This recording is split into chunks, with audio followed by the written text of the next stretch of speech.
normally have as a starting pitcher. But for Sean Manaea, maybe a learning experience for him. But he's pitched well. Just hope he can continue today. Now the Rays will send a pretty good right-hander, Matt Andriese, to the mound. He's just coming off the disabled list, missed just one start. So Andriese will pitch for the Rays, and Sean Manaea for the A's in Game 2 of the doubleheader. Disappointing finish in Game 1. So the A's will try to bounce back in Game 2. We'll have lineups and first pitch from the Trop right after this. Stick around, A's and Rays.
On NBC Sports California is brought to you by Southwest.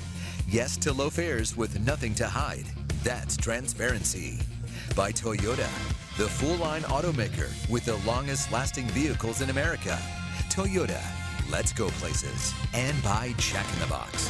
Come try the new sweet or spicy barbecue bacon cheeseburger and chicken sandwich. Limited time only.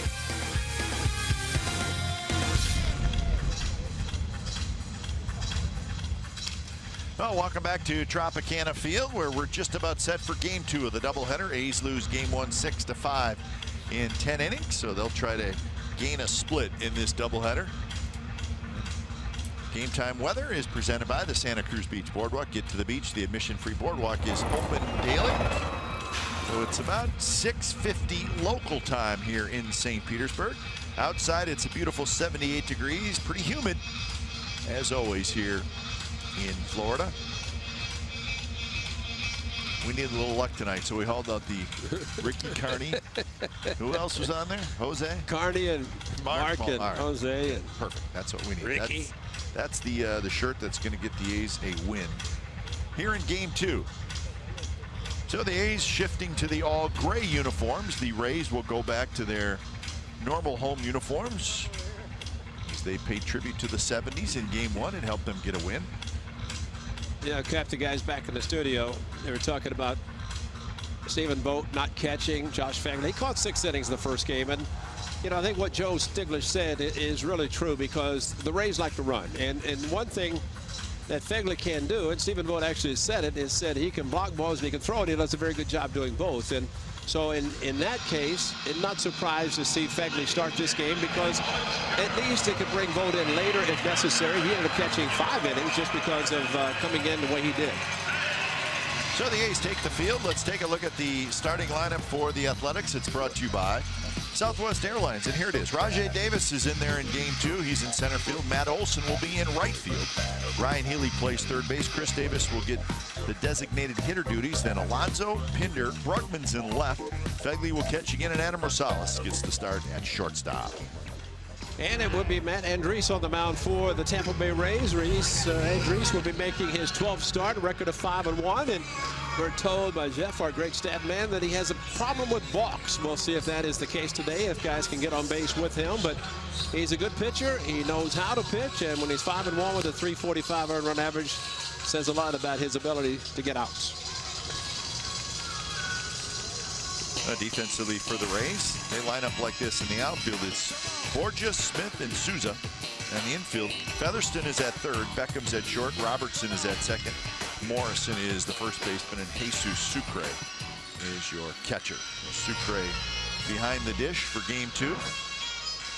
This is how game 1 finished.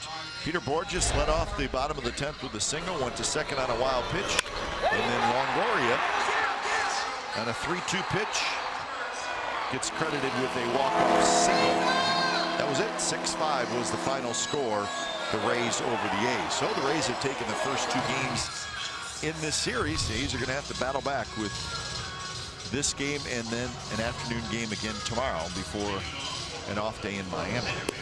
They get a chance to get a split in the series, and that's the beauty of a doubleheader. You got a chance. It's hard to sweep. The A's, of course, would like to have had the win of the first game to go for the sweep, but having lost the first game, they'd like to avoid it, pick up a win, do it tomorrow, and have a nice beginning to a 6-game road trip if they can get a split. But first and foremost is the game tonight.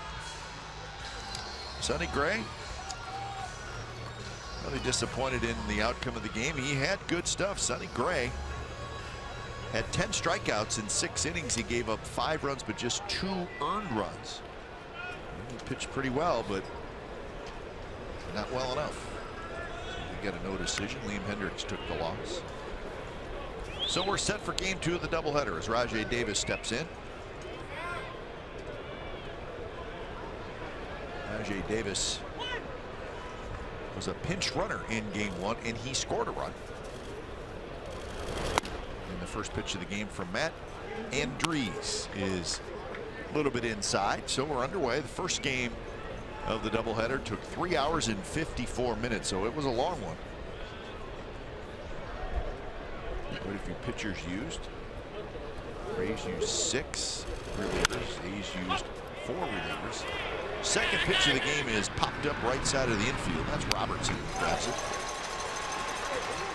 So out number 1 here in the first. The umpires for game 2. Doug Eddings is calling balls and strikes. Corey Blazer, Jeff Nelson, and Sean Livensparger. So Laz Diaz, as Ray said, it's part of the rules for the umpires. Laz Diaz was the home plate umpire in game 1. He will not work game 2 of the doubleheader. Hope he sticks around and watches. Laz is not sticking around and watching. That is not happening. We have a nice dinner already. I don't blame him. Here's Matt Olson. Andriese, a couple of starts against the A's last year. One, actually a complete game 2 hitter. Pitched well against the A's. So that would have been here. No decision at the Coliseum. He's bounce foul. Andriese, pretty good pitcher. Good record this year, 5-1. Just back from the disabled list, but it was just the 10 days. Nothing more than that. His last start, he left strained groin. So he was reinstated from the disabled list after game 1 to pitch this one.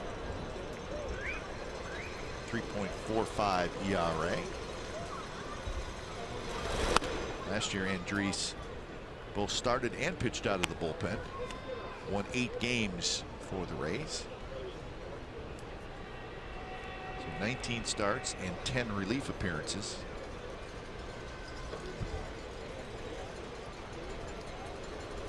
One and 2 to Olson. Sliced foul. It's amazing.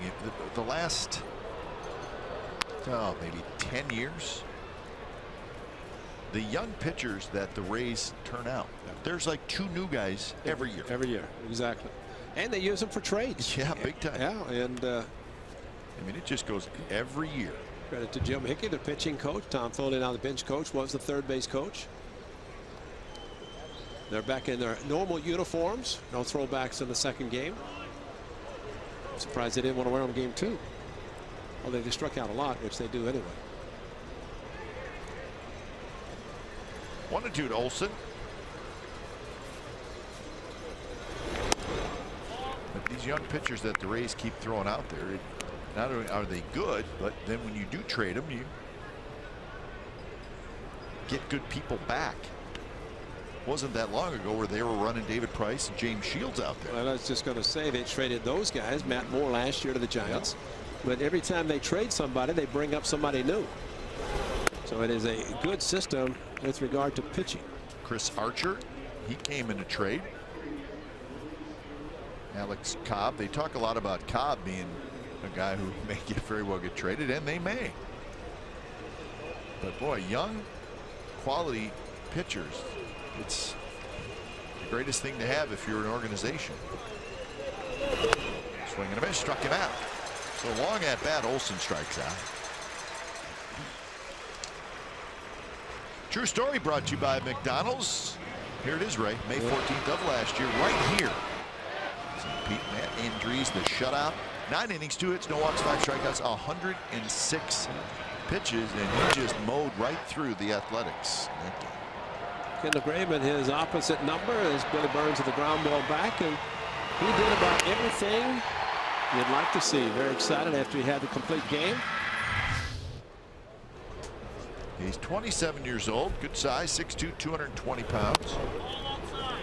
Got him in a trade from the Padres back in 2014. Did you hear the in-house announcement just now?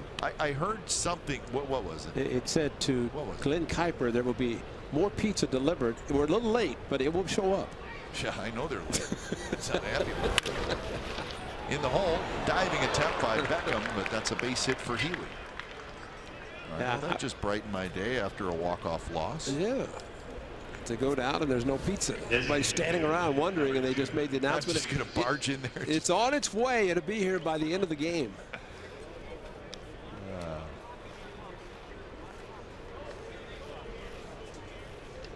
So with 2 outs and Healy aboard, here's Chris Davis. They just added 2 minutes to the time of the first game. 3:56. I guess they want to get closer to 4 hours. 3:56.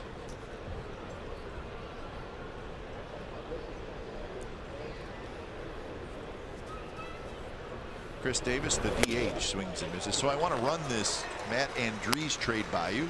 Okay. Interesting. He was acquired by the Rays along with Brad Boxberger, Logan Forsythe, Matt Lawless, and Max Tischenbaum from San Diego in exchange for Alex Torres, a left-hander reliever, and Jesse Hahn. Wow. So Jesse Hahn started with the Rays. Yeah, I knew that. Hit the Tommy John surgery here. How about that? That's going to be a base hit to right field. Healy is going to make the turn, and he'll stay there. Probably a smart move. Chris Davis with a base hit to right field. On a breaking, says a couple hits in game 1. Breaking ball stayed inside. He just fought it off, and with the shift, actually it worked out to his benefit with the shift being the way it is. Chris Davis 2 for 5 with an RBI in game 1. Ryan Healy, now watch him. He sees where the ball is. He waits to round the bag before he picks up his third base coach. That's too late. I mean, you have to get notice from your third base coach before you approach the bag. You know, some learning experiences that you have, and I know Chip had to be extremely disappointed that they didn't score on the overthrow. But you know, it's one of those things as a third base coach, and we don't know what the communication was. But if the runner stops, it's kind of hard to start again. But if they would have scored, and nothing against Liam Hendricks, but Casilla would have come in trying to close out the game if the A's had the lead, but it was tied, and that's the way it turned out.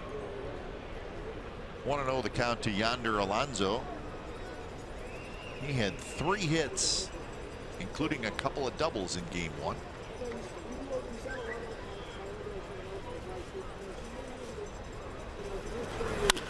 That one hit hard but foul. Remember last night in our post game, Ray, we were obviously a blowout loss against the Athletics, but we were talking about how what we were hoping to see is get some runs early, score early, and the A's did that in game 1.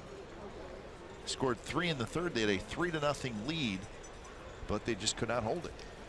Well, and also to add on too, they had the 3 and didn't score again, and then to the 7th inning, tied it, and then tied it again. But lost opportunities, and they usually come back to haunt you whenever there is a loss.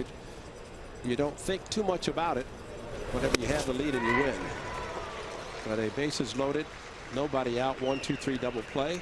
Cap, I think your point was great because any place else, it's a run. Yep. That's all. But back to the pitcher. Worst play. It eliminates the possibility of scoring a run even with a double play. And that would have been an extra run to be able to get. And the more you can add early, the harder it is for a team to come back and tie and can't take the lead.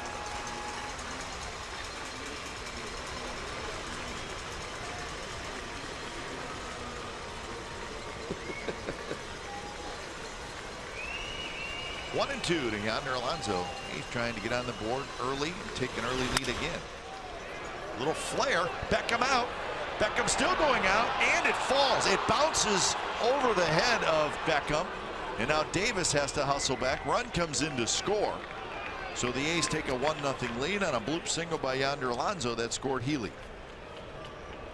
Stay hot at Yonder. Opposite field, couple of strikes, 2-out run. And sometimes the guy will put up his glove and then make the catch. Beckham, though, the ball just kept carrying on him. One run is going to score easily. Chris Davis had to stop, but this ball, once it bounced over the head of Borges, there you're thinking about another run, but Beckham continued his path. Once the ball got over Borges' head, he picked it up, got the ball back in. So 3 consecutive hits after 2 quick outs by Andrews. So Alonso gets his 36th RBI. Here's Chad Pinder. Pinder played shortstop in game 1. Batted second. He was 1 for 5 with a run scored. Also walked, struck out a couple of times. Pushes Pinder back off the plate. Overall, 227 now, the updated average. Bruckman in the on-deck circle. The Brugman family has to be happy. He shows up. He's played in the first 3 games. 4 right-handed pitchers starting for the Rays against the Athletics in this series. Strike called, 1-1.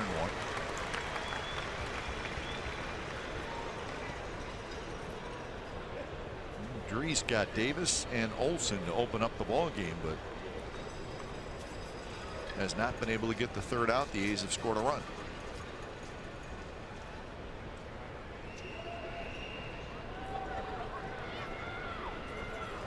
Pitch number 20 coming up in the inning. Pinder goes after it. Interesting the way that Andrees, when he comes to the set position, the ball just bounces it in his glove a few times. So I don't know if he's getting a grip or just strange to see a pitcher do it that many times. So trying to get the 3rd out. And he's trying to get another hit.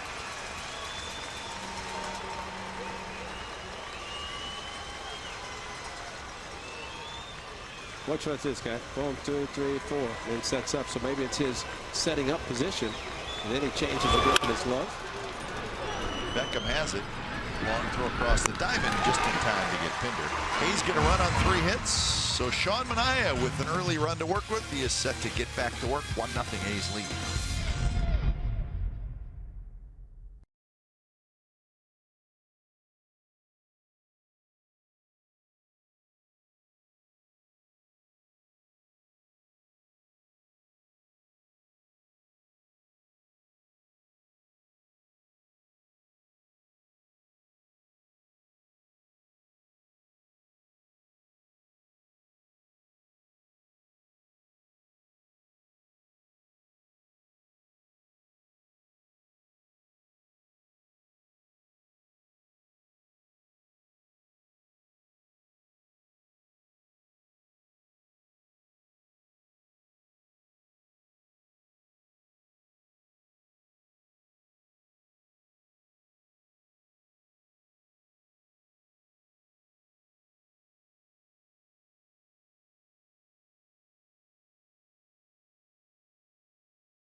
1-0 as we head to the bottom of the first inning. Let's look at the starting lineup for the Tampa Bay Rays, brought to you by Southwest Airlines. Souza, Borges, Longoria, 3 at top, then Morrison, Beckham, Robertson, Featherston, Smith, Sucre. That's your Rays starting lineup.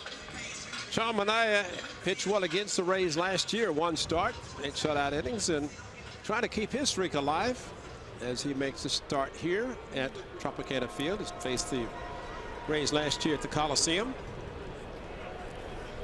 Pitched well back on July the 22nd. So he faces Souza Jr., Steven Souza Jr., hitting in the leadoff spot. Game 2. Swings at the first pitch and skies one to center. Plenty of room for Rajai Davis. 1 pitch, 1 out.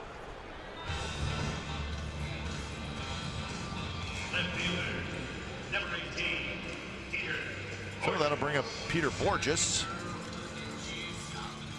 A's defense has Brugman, Davis, and Olson in the outfield. Healy, Rosales, Pinder, Alonso on the infield, and Fegley again behind the plate. It's a young lineup, Kite. That's right. It's a lot young. Here's Borges. Borges had a big hit in the bottom of the 10th inning. A leadoff single, and then he went to second on a wild pitch and scored the winning run on Longoria's double. Thing is, he might have scored from first on the ball that went down the left field line. That kind of speed.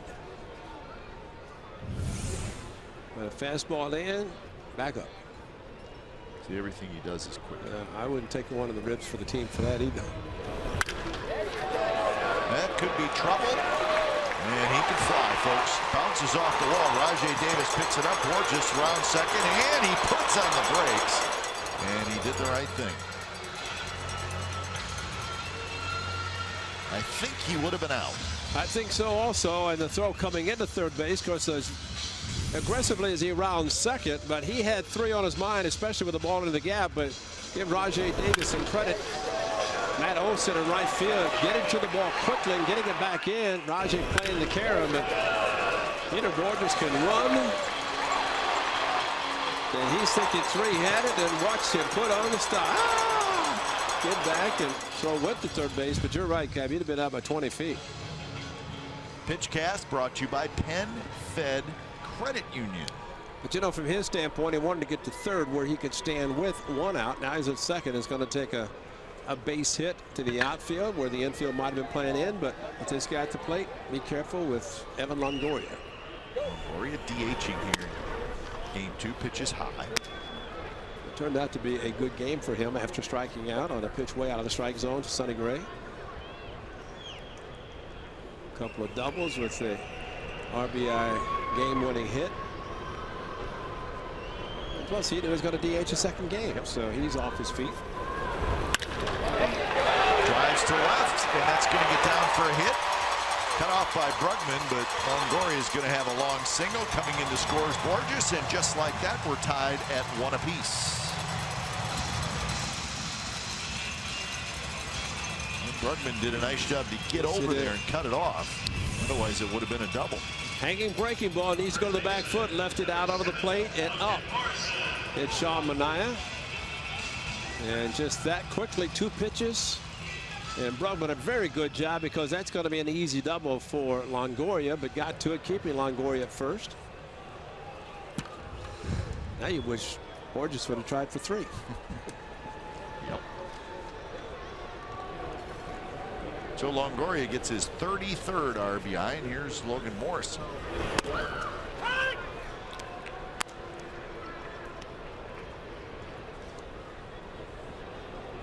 The numbers for Sean Manaea against left-handed hitters, Ray, 2 for 38 is what left-handed hitters are against Sean Manaea. For the Rays, they have Morrison and Smith. 2 left-handed bats in there. And that hit him. Yes, it did.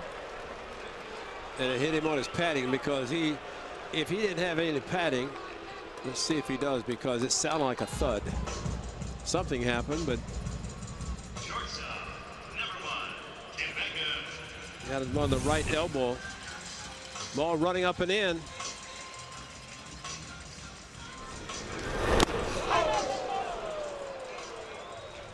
Well, if he's got a padding on, it's on under his sleeve. I don't think he does. That's just a strong man to take that shot. So 5th hit batter of the year for Sean Manaea. And here's Tim Beckham. Beckham sliding up to the 5th spot. He was 2 for 4 with a couple of RBIs in game 1. He's got 5 hits in the series. Tim Beckham is a much different hitter this year than he's been the last couple of years. I don't know if the Rays are picking up something from Sean Manaea, but they're really swinging early. Maybe they want to play a close to 4-hour game like they did in the first one. But you're right, Beckham very aggressive, and he's not holding anything back when he gets a pitch to hit. 31 RBIs.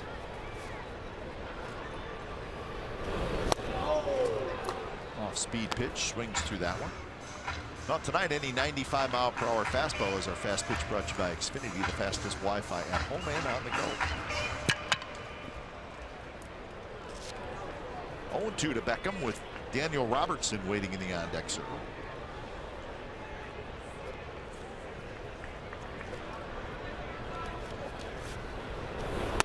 Fastball is high. So Sean Manaea looking for his 6th win of the year. His last 4 starts, he's beat Boston, New York, Cleveland, and Toronto. All pretty good teams. Yes, and he's given up only 6 runs in those 4 starts. The start in New York was his first ever at Yankee Stadium. Beckham lays off that one. The last time Manaea lost was May 15th at Seattle. That's the game where he had trouble throwing strikes. He had 5 walks in 5 innings. 2 of the walks ended up scoring. He lost the game 6-5. He has not allowed more than 5 hits in any of his 10 starts this year.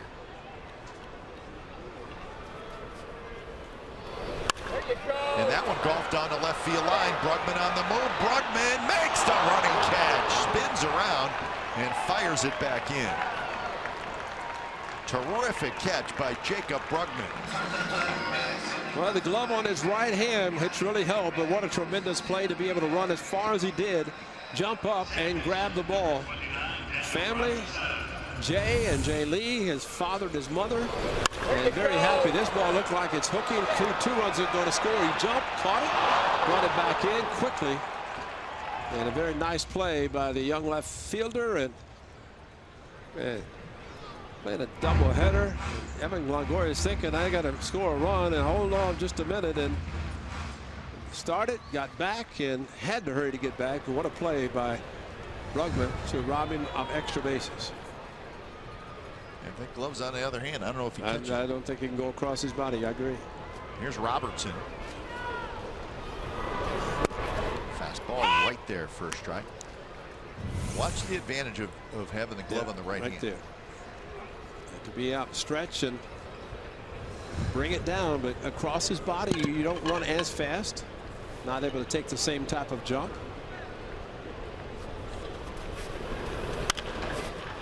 Hit down the right field line. Well fouled. That's why Ricky Henderson was so good in left field too. He was helps, yeah. Left-handed thrower, right-handed hitter, but he could go down in the corner as well as anybody, get the ball, spin, and throw. And Brugman the same way. He does bat left-handed, but left-handed thrower, which means he can take a ball down in the corner, spin and throw, maybe hold a hitter to a single instead of a double. 0-2 to Robertson. Swing and a miss. Good fastball by Manaea. So he strikes out Robertson. A run on 2 hits for the Rays. So we've played 1 in game 2 of this doubleheader. A's and Rays tied at 1.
As Matt Andriese finished up his warm-up tosses, he called the trainers out. Remember, he just went on the disabled list 10 days ago with a right groin injury, and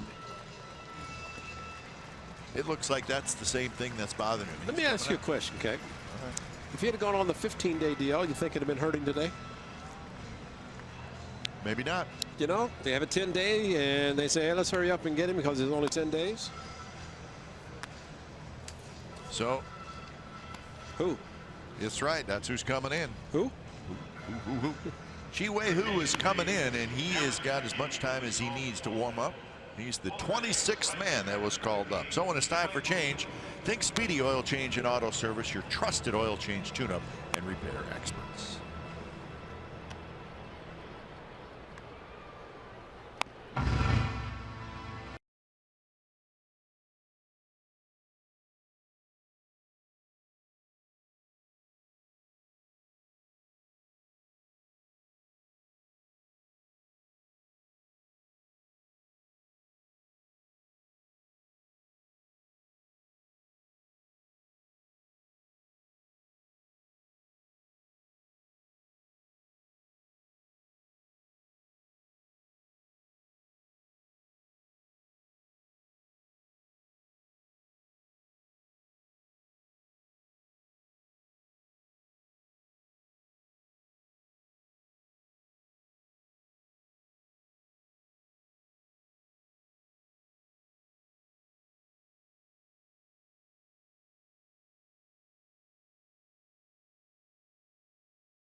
Baseball on NBC Sports California is brought to you by Airport Home Appliance. It's back. The Airport Home Appliance Warehouse Sale.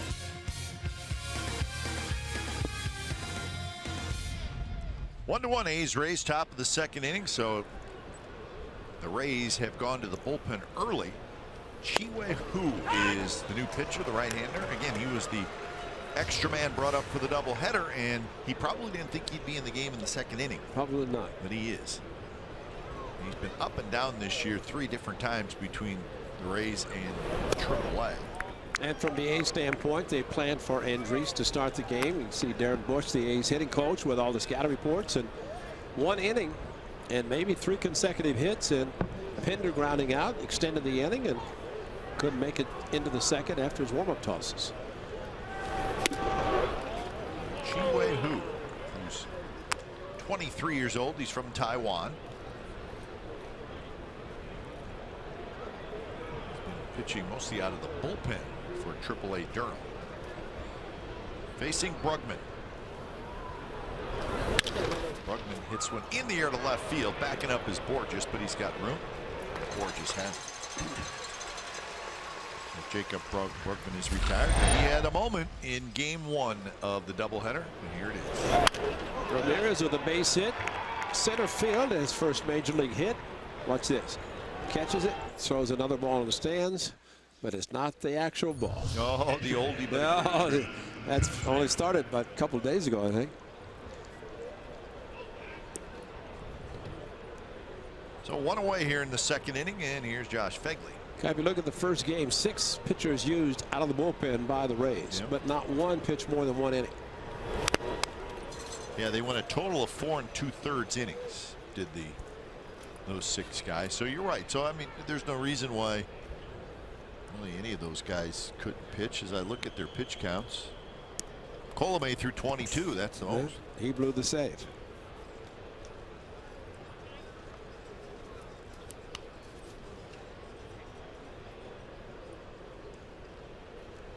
0-1 the count to Phegley, hitting .205, couple of home runs. On the right field line. And it's foul. So with the loss in Game 1, the A's are now 26-35. So that's a season high, 9 games under 500. So unfortunately, they're starting to slide away from that 500 mark. And that's not what you want. They're 8-22 on the road. They have now lost 12 out of their last 15 road games. So they need some road wins bad. You only play 81 home games, and the rest of the other half of the season on the road. So you have to play better on the road to be able to have a reasonable record. That one's driven to center and hit well. Malik Smith is back. He leaps. It's gone. Phegley homers to center field, and the A's have the lead back at 2-1.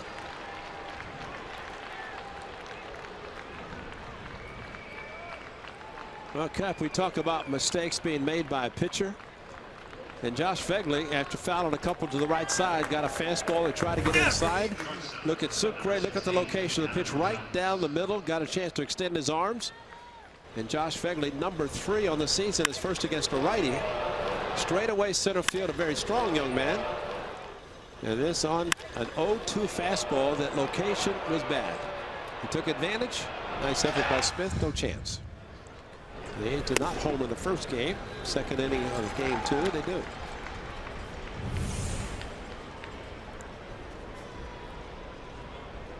Too much of a line drive. He didn't have a chance really to get back and make a vertical leap.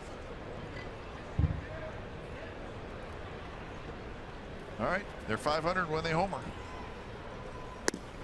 That was home run number 89 for the A's this year.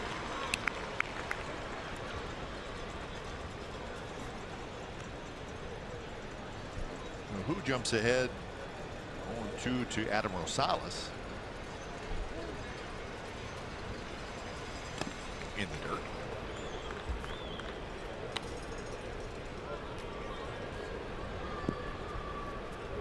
So you wonder now how long Chi-Wei-Hu can go. Now he is the extra man, so he'll probably be sent back out tomorrow. Right, and he probably will be asked to give quite a few innings. It's the strikeout of Adam Rosales. You got to figure Kevin Cash is hoping to get 3 or 4 innings out of him if he can. Yeah, good split out of the strike zone. Actually a hard split, maybe just a hard sinker. So with 2 outs, here's Rajai Davis. Rajai Davis popped out to second in the first inning. The A's had 16 hits in Game 1 of the doubleheader. They had 4 doubles. They were 6 for 18 with runners in scoring position. They left 13 men on base and ultimately came up just short. 6-5 final. I think to your point, 5 runs all scored with 2 outs by the Rays. Was it this game? I think it was this game, first game. Yep. Last night, of course, scored a bunch. Good pitch there. Good sinking movement from Who. Makes you wonder, throwing the 0-2 fastball to Phegley that ends up being a home run. He's got an assortment of good pitches, keeps the ball down, and there's some pitchers that have a difficult time pitching inside. Looked like Who attempted, did not work out for him. Another good sinking fastball down below the knees as Rajai rolls it foul.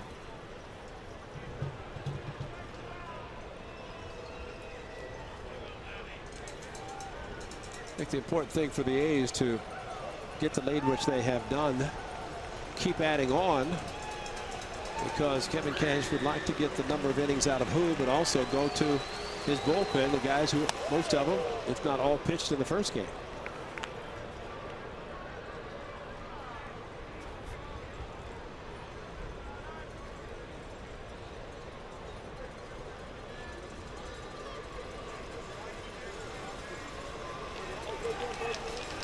Pitch. Here it is to Rod Davis. Just missed inside. A lot of movement from Who. Yeah. Good take by Rajai Davis, because it started, looked like a strike, and just kept moving in.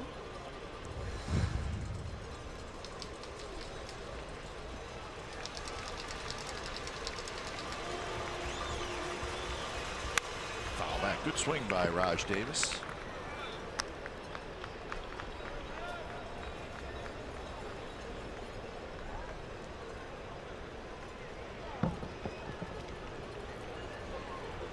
Really choking up on that bat, kind of like he did in the home run against Chapman.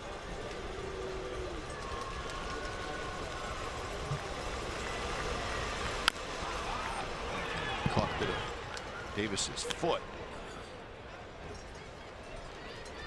So that never feels great. Left foot, top of the foot.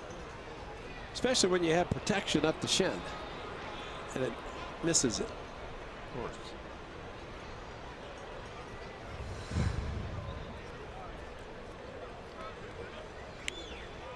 So good at bat for Rajai Davis. The ninth pitch coming up.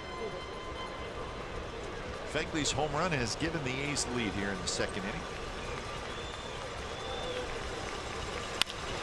It's bounced to the left side. Featherston's throw not in time as Rajai Davis beat it out.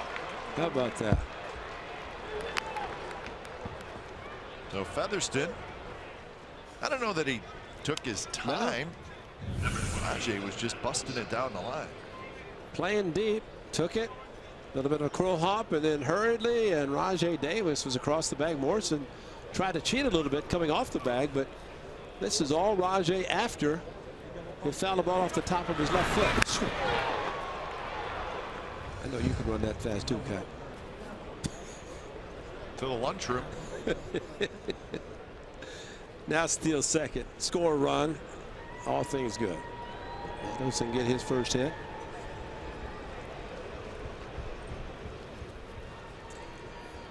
Olsen struck out in the first inning.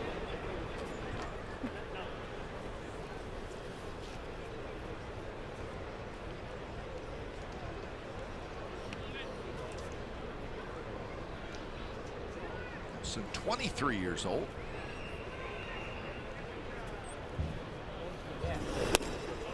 We certainly have high hopes for Matt Olson.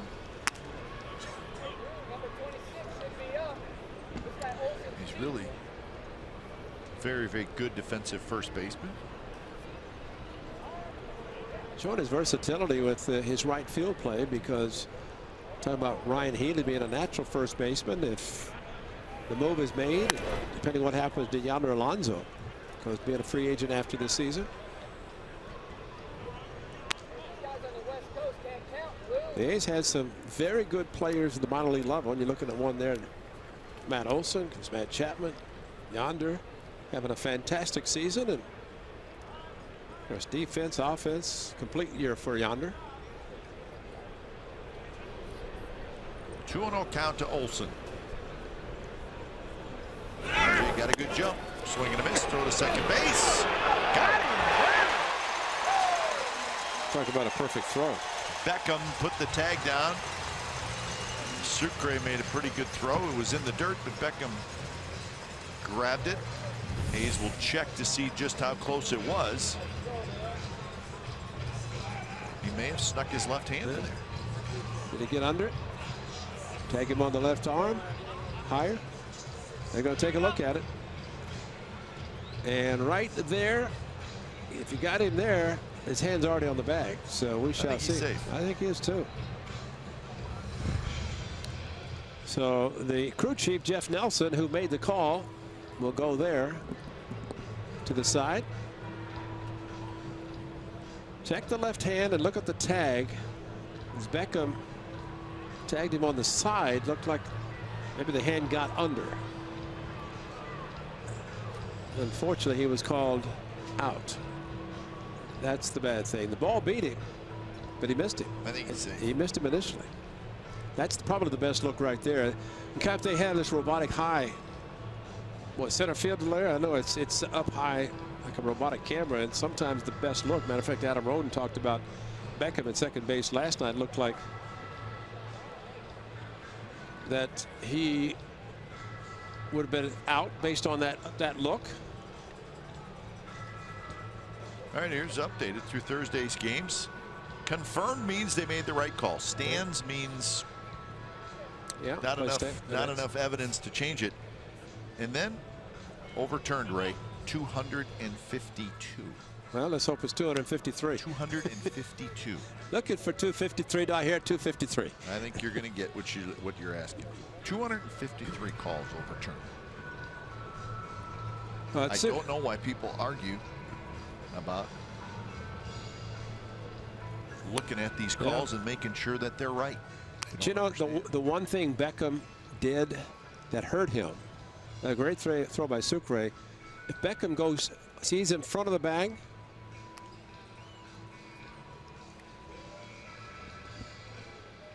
he might have straddled. Let's see again, because he might have straddled. It looked like initially he was in front of the bag. Yeah, he's a good position, but he could have just let the ball come to him. He went to get the ball and then applied the tag. If he had just put the glove down in front of the bag, and the throw would have been right there. That's not a happy man right there. And he is safe. Attaboy. So 253, Kite. Call is overturned. So Rajay gets stolen base number 9 on the season. So now he's in scoring position. So Adam Roden, 220 on the call. But Sucre, a strong throw. But I think at times your middle infielder can help out where you receive the ball. And kind of throw that Sucre made, he could have gotten to the bag and just laid his glove on the bag and it slid right into it. But now Olsen trying to get his first hit of the season. That one's hit to right. Souza's back. Souza waits. He's got it.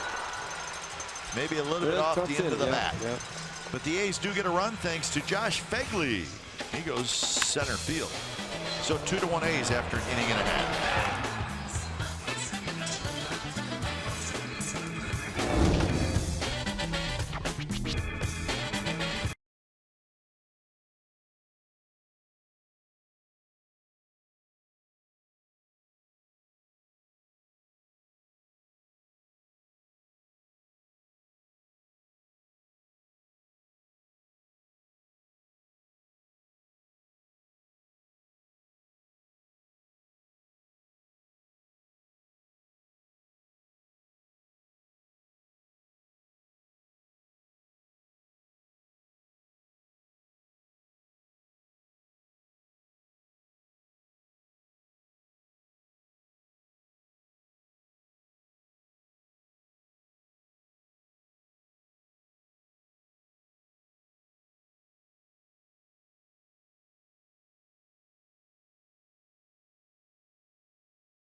2-1 A's lead. Sean Manaea goes to work against Taylor Featherston. Alex Smith will be next, and then Jesus Sucre. So the bottom three in the Rays order. And he's got a Longoria RBI single in the first inning.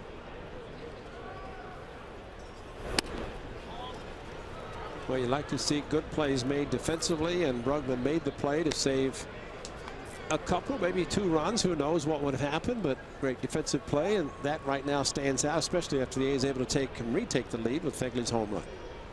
Featherston just came over to the Rays in a trade. He was with the Phillies. We saw him in the big leagues a little bit with the Angels.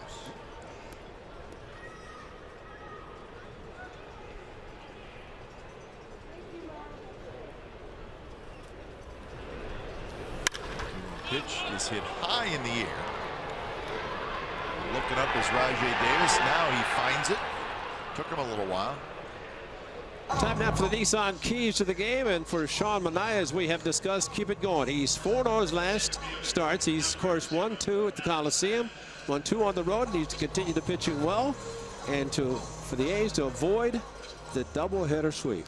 You like to sweep a doubleheader, but you don't want to be swept. So the A's, with Sean Manaea, who's pitching better than really anybody at this point on the staff, trying to make it 5-0 his last 5.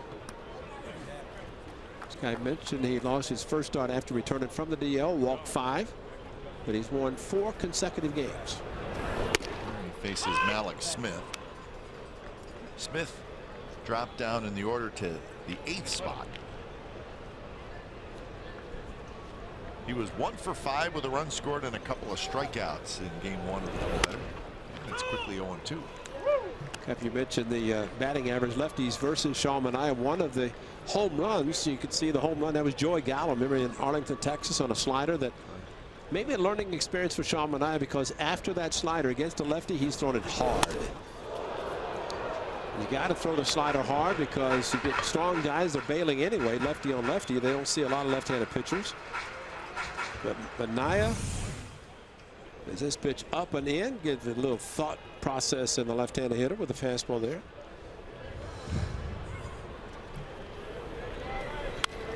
Pitch, slider that stayed on the inner half, foul back, 1-2 the count.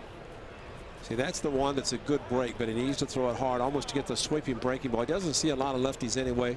He's trying to throw it hard, get them to commit, and maybe even swing at a bad pitch.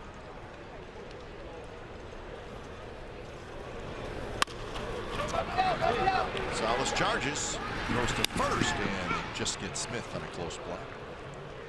Rosie can play some shortstop. He knows who's the hitter. He knows what he has to do. He charges this one on the same move.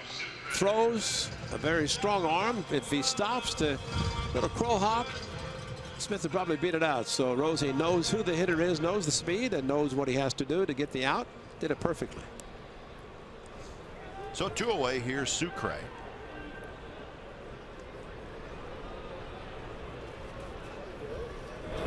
Derek Norris was the starting catcher in game 1 of the doubleheader, and Norris was 0 for 4 with 3 strikeouts. Sucre a big night last night. Of course, all the Rays had big nights. Slider down and in, 0-2.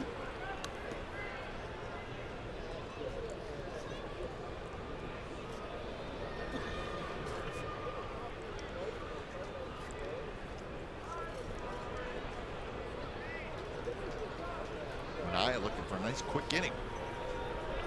He may get it. He can get Sucre. See Stomper between games? How'd he do? He rolled a guy. He rolled Raymond. A little payback from last year. They had a little adjusting thing, and so he ended up knocking him down at least for one time. Well, let's just hope it's all in fun. It was a good fun. Well, Raymond's a pretty big Raymond.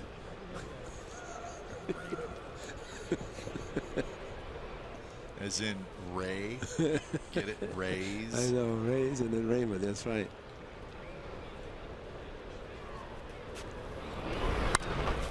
Cue shot off the front of the dugout for the Rays.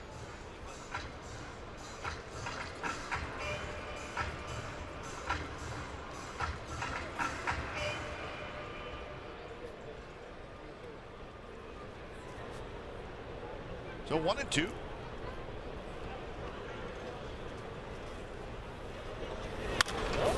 Another foul ball right side. This one headed into the upper deck.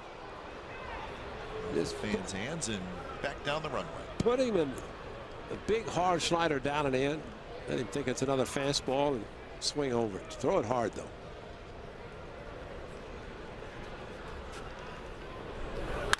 Went with a high fastball. This one hit toward right. Room for Olsen, who backs up. He's got it. So a 3-up, 3-down inning for Sean Manaea. We're moving to the third. 2-1 A's.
A's Baseball on NBC Sports California is brought to you by the Craftsmen of Commerce at Pitney Bowes, helping U.S. online retailers expand globally.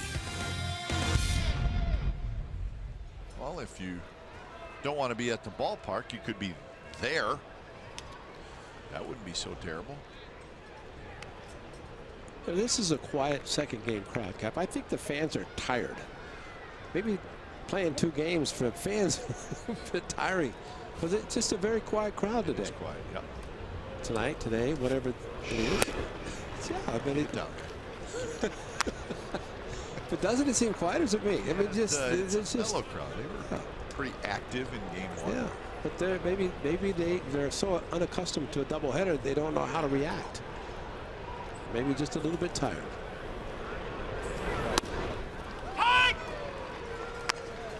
Healy, Davis, and Alonso for the A's. These are the 3 guys that got the A's their first run.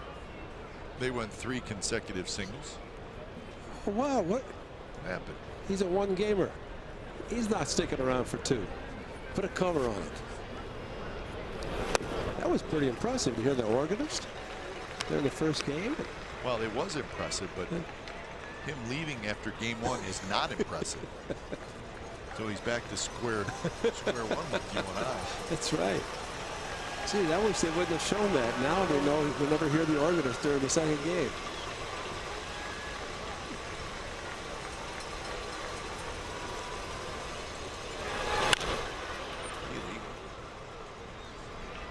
Healy had the big hit in the top of the 9th inning for the A's that tied the game at 5. Game winner last year against Colomé. This time a double to tie the game. See if he could reverse it, have him score on Rajay. Rajay would have scored on the infield hit or the error. But it just didn't happen. Fastball, and it gets past Healy. So that's out number 1 here in the 3rd. The play we're talking about is right here. Healy was at second. Colomé with a ground ball. Brugman up the middle. Throw to first base. Rex Morrison come off the bag. thrown wildly over Norris's head. Meanwhile, nobody backing up, and he stopped, and he could have walked on, especially once the ball was thrown over the head of Norris. And you know, those the little things, and that one was one that did not happen. And bottom half of that inning, game was over. 0-1 to Chris Davis. I think the reason Morrison made the play he did because Beckham earlier scored from second on a ball that Feckley was not able to handle. Yeah, he's thinking, I'm just going to whirl and throw it home. Exactly. Figuring that Healy's going to be rounding, and they see it so often. They do it themselves, and it's really a pretty good play because if you're a base runner, you're thinking scoring because infield is going to try to make the play. Davis hits one very high down the right field line and foul. So 0-2 the count. Astros beat the Angels 3-1 in Houston. So that series evened up at a game apiece. Brian McCann hit his 9th home run early in that one off Ricky Nolasco. Fires got the win, Nolasco the loss. Giles got his 16th save.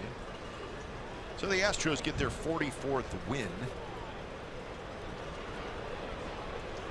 Attendance today in Houston, 41,296. That's great. They should be drawing well. It's a good, hard sinking. I don't know if it's a sinking fastball or a splitter. I don't know what it is. It's a hard sinker. Good movement. Davis strikes out. Back-to-back strikeouts here in the 3rd inning for This ball really goes straight down and 90 miles per hour. It's just a hard sinker. It's nice to have a name that sounds like boo, but it's actually who. That's right. You know, who. because the fans were hooing him and not booing him, so that's good to know. Lou Piniella was like that. There's a pitch in the dirt to Yonder Alonso.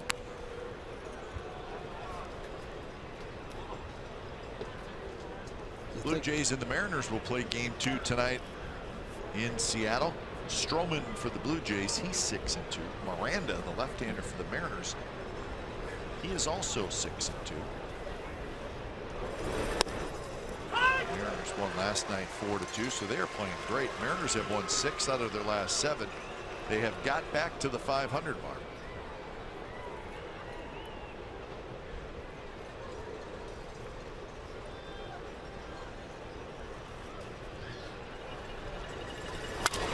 Pitch broken, bat pop up left side. Drifting out into shallow left field is the shortstop Beckham. He's got it. Side retired. So who has settled down? Has a good 3-up, 3-down inning, and we are headed to the bottom of the 3rd.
in St. Petersburg. A's with a 2-1 lead over the Rays. Top of the order against Manaea, Souza, Borges, and Longoria. Souza was 1 for 2 with a 2-run single in game 1. He also walked a couple of times.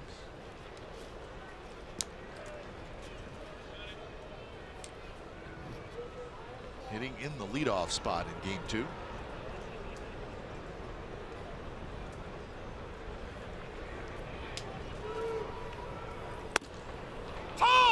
I think it's to your point about the speed. Normally you don't have a big man without speed leading off, but Souza capable of hitting the long ball, but also showing his ability to steal bases and to be a good base runner. Well, the Rays have a lot of hope for him. I think he's gotten better. Yes, he has. He's had some okay years with the Rays, a couple years, but this year 11 home runs, 38 RBIs. And the 1-2 pitch, he swings through it. So strikeout number 2 for Sean Manaea. For Manaea, that fastball outside corner, that's a good location. If he's had a problem, this has been it, but not with this pitch. That was on the outside corner at 92. And a very good pitch, one of those that's a little bit too close to think about taking. Don't want to get rung up, so Sean Manaea nailing the outside corner to the right-handers, and the fact that he faces so few lefties, that's an important pitch for him. 6 in a row retired by Manaea, and here's Peter Borges. He goes after the first pitch and fouls it back.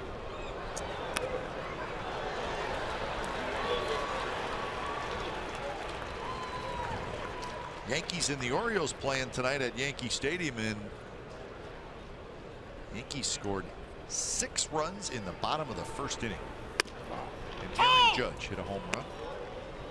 Surprise, surprise. Yep. Number 19. So Judge got the Yankees on the board early, and then they continued on in that bottom of the first, and they have that 6-0 lead now in the bottom of the second. Yankees with a 3-game lead in the East over Boston, 4.5 over Baltimore. These Rays, with their win in game 1 of the doubleheader, the Rays are now 5 out.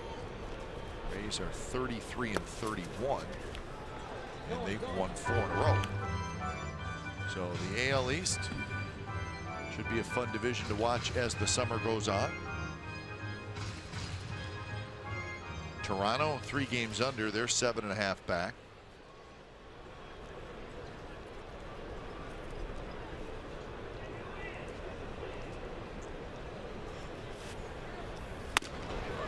The Yankees have to be ecstatic to be in the lead with a payroll that's not $250 million.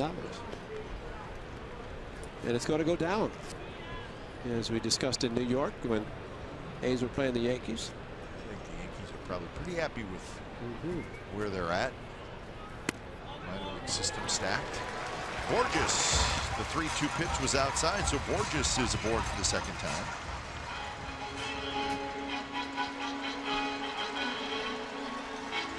Got a hit 0-2, but could not put him away, and put speed at first base in Peter Borges.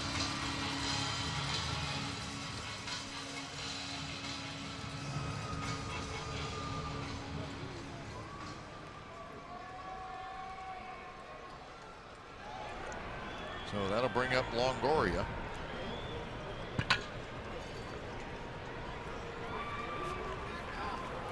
There goes Borges, the throw. The tag, got it. So Manaea to Alonso. Alonso to Rosales. Borges is gone. First move, and it got it. Nice call from the bench, what they come from the bench, and Manaea, good throw to Alonso. Alonso does a good job, as he always does. Watch him come after the ball and gets at a good angle to throw to second. Borges kept running, and Adam Rosales with the tag. Look at Alonso. What a great job of getting out to get the ball and get a very good angle to throw to second base. So that helps the caught stealing for the catcher.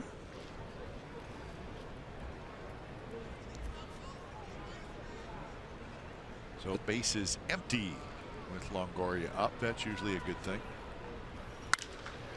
This one hit high in the air towards center. Rajai Davis back and over a little bit. Makes the catch. Side retired. Nothing for the Rays as we head to the fourth. Pinder to lead it off. 2-1 Athletics.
A's Baseball on NBC Sports California is brought to you by Provident Credit Union Super Reward Checking. We pay you. 2-1, the A's lead the Rays. It's the top of the fourth inning. We're in the Tampa St. Pete area. They call it the Bay Area. We call it the other Bay Area. We call it the hotter Bay Area, the humid Bay Area. 0-1 to Chad Pinder. Pinder, Bruckman, and Fegley. Pitcher is Chi-Wei Hu, who came in to start the second inning. If you're just joining us, Matt Andrees, who was the starting pitcher for the Rays, just came off the disabled list due to a groin injury.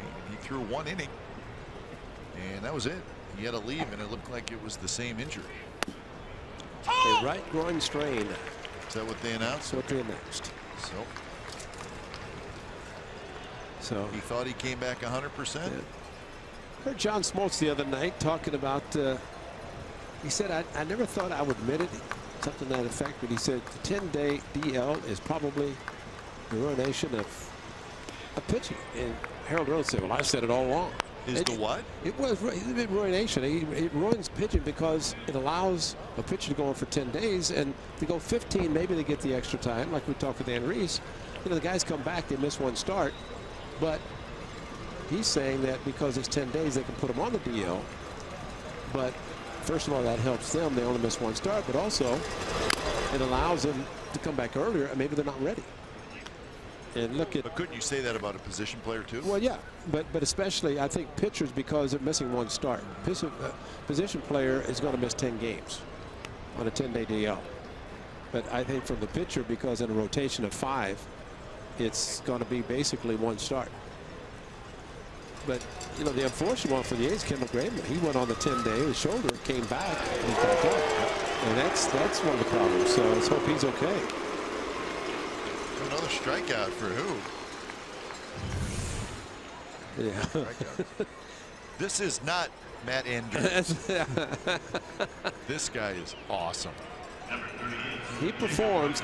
He has the rake. I don't know that he's even the ground crew. I think he's just the performer. Look at him, gamer.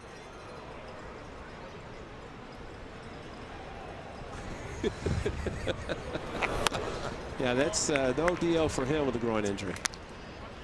Comes out with the grounds crew and then kind of veers off on his own. And while the ground crew is doing their work, they're working. Yeah. Maybe ask Clay Wood if he has somebody who can do that. Yeah, that's a good point. I don't think Clay would do it. Clay's no. He's a little more serious. He's a little more on the serious side.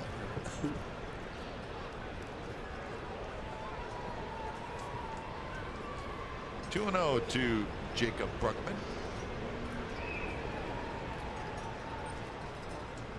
Brugman hit a fly ball to left field.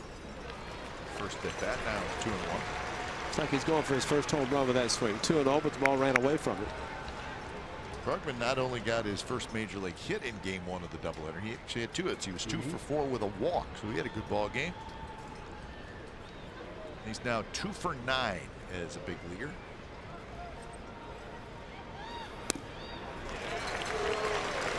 Everything's down below the knees with who, and good sinking movement. He's got it going right now. Well, especially there, and that's a pitch that Darren Bush mentioned to Brugman about laying off the pitch. Did it in the first game. Maybe a split, Kai. It's a hard one. But the Wiggles usually a changeup. That definitely wasn't a changeup.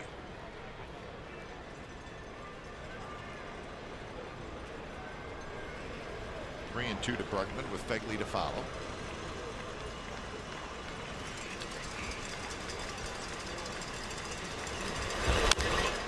Do it again. Whatever it is, he likes it. Yeah, I think it's just a good splitter. Throwing very hard.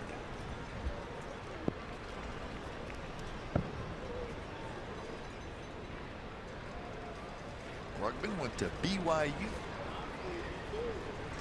Played his college baseball there. BYU, of course, part of the West Coast Conference.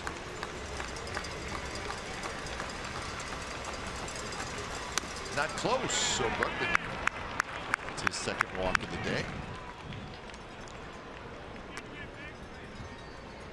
Number 9. It's the Brugman clan enjoying their weekend in St. Pete. But if you wanted to come and watch your son play, and in this case his major league debut was last night, think about how great that is, because you're going to see 3 games in 15 hours. That's right. Right? No, it's not. Well, one last Over night, 2 today. hours. Yeah. Nothing wrong with that. Plenty of baseball to be seen.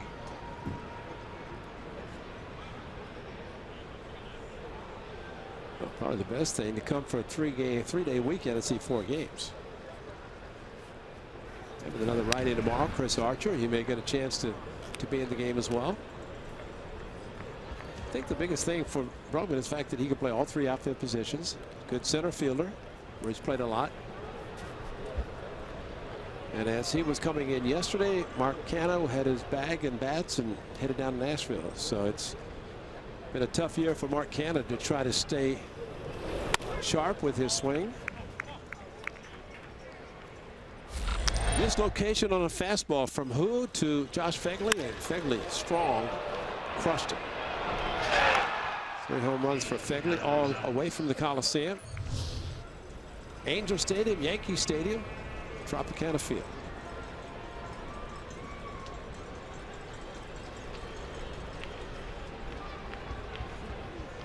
To a pitch to Fegley. Fouls it back. So 52 pitches for Chih-Wei Ho. And he's given Kevin Cash exactly what he's looking for. Innings. Yeah.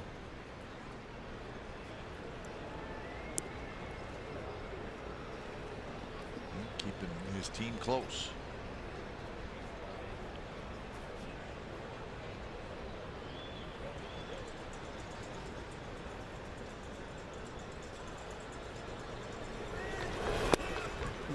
Takes right at the knees. And who just lives down there?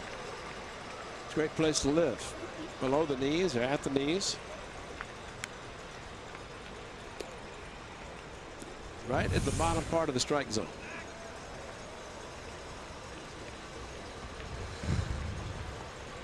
looking to get a ground ball with that sinker. And he doesn't. Lines one right field. What a play by Souza. He thought about trying to get Bregman at first, but a heck of a play by Steven Souza as he went into a dive and took a hit away from Fegley. And if he dives and misses it, we know what can happen. But a nice play, and popped up, started to, and stopped. But a great play. Able to leave his feet, make the play. Bregman started, wisely stopped once he saw the ball was caught. Hustled back and kind of shut it down as Souza popped up, did not throw. So 2 away. Here's Adam Rosales, who struck out in the second inning. Fegley has had 2 very good swings with 2 strikes. Home run, his first at bat, and a line drive on one just completed. First pitch strike to Adam Rosales.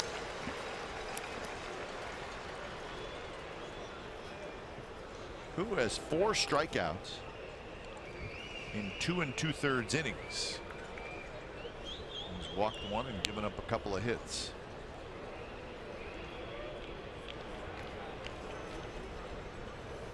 Swing and a miss by Adam Rosales. Abbott and Costello would like this pitcher. Who? Abbott and Costello, who's on first. That's right. What's on second? That's a good skip. Haven't seen that in a while. Oh, it's a good one. If you ever want to laugh, just pick it up. Go on YouTube, you got it.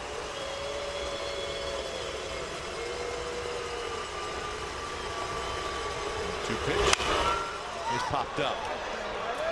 Coming back is Sucre, and he's got just enough room right up against the wiring.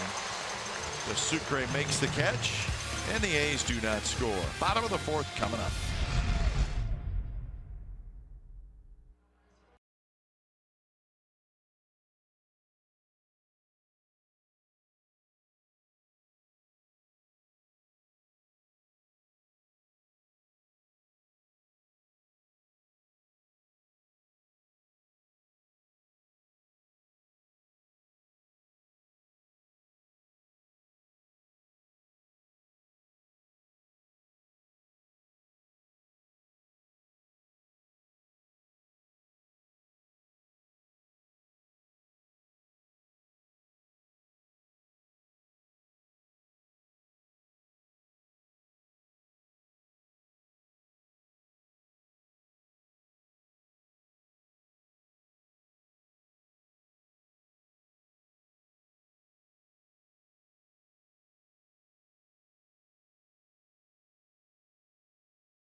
Back at NBCSportsCalifornia.com. It's brought to you by Max Muscle. Log on each week as Joe Stiglitz talks baseball with players, coaches, special guests, and more. Remember, it's available on iTunes, Stitcher, Google Play, and Spotify. And this week's guest is Chad Pinder. A beautiful look at St. Pete Beach. Nice place.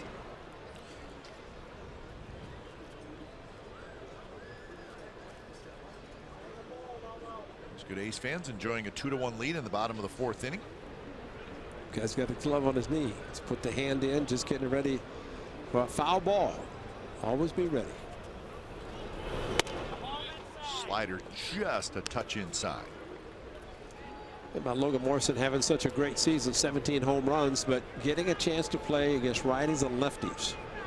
And that's always going to make a left-handed hitter facing lefties, a tough one like Manaea. It's going to make him good. He may not get a lot of hits. He's hit by a pitch his first at bat. His 3 home runs of his 17 against the lefties with a .204 batting average. The old saying goes, you can't hit lefties if you don't get a chance. I think most guys would figure it out. Exactly. Play enough. Amazing. It's just where his delivery comes from and his arm angle. He's going to be a tough at bat for a left-handed hitter. But I think on the overall, a right-handed hitter, let's take somebody like Evan Longoria. I mean, he's going to DH. He's going to play third base. Very good third baseman. But righty on righty, there seem to be more right-handed pitchers, and they're going to play. But it's usually the lefties on lefties that is a platoon more than the right-handers.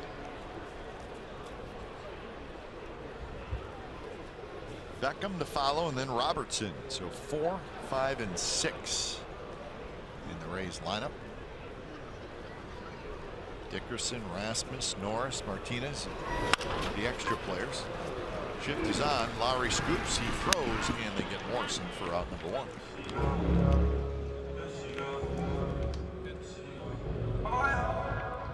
That was Chad Pinder, excuse me, not Lowry. Pinder playing second base today. That's very good. Through the lineup. It's called, let's go to the bullpen earlier and get loose, because something happened the first time through. But man, after that, 136 batting average, that's impressive.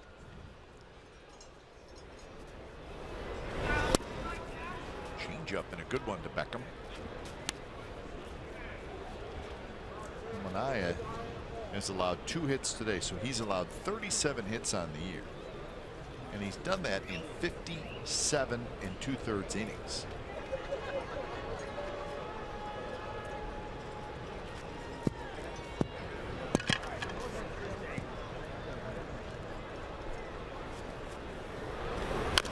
Pitch is fouled off the foot of Beckham, and that got him pretty good. It's like tennis shoes, Kate. Got a little cleat on the bottom, but got to be light. That got him. And maybe some support, but no protection on top of the foot. See that little plastic cleats on the bottom? Or no steel. Tommy's getting close enough. They look nice. You would have looked good in those, right? Only they would have been red in Cleveland. You would have looked really good in those babies. Fast. If they made me look fast, I'd wear them. Chase to high fastball did Beckham. No chance there. 3rd strikeout from Manaya. Fegley went up the ladder, and Manaya threw it exactly where he wanted it.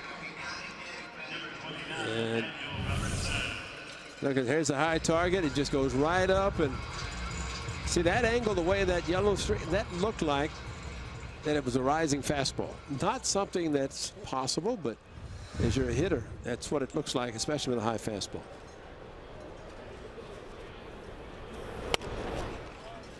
Fastball is inside to Daniel Robertson.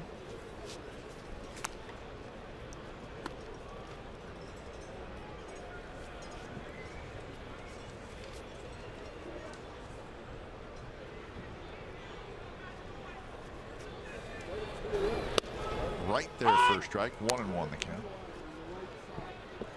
This is Manaya's 11th start this year.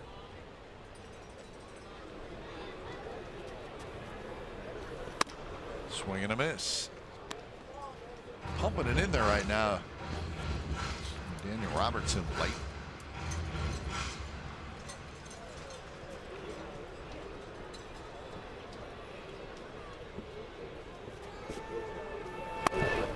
Tried the high fastball again.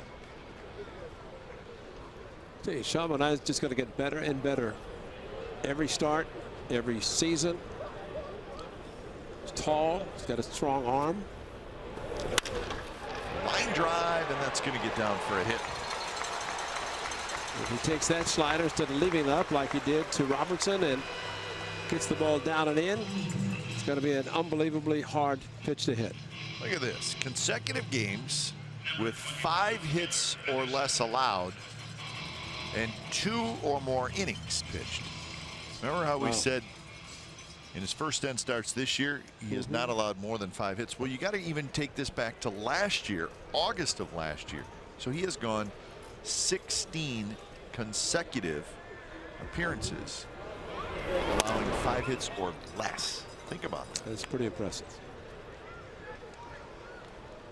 And when he starts eliminating the walks, he's had a couple of games with 5 walks. When that happens, I mean, he's a baby.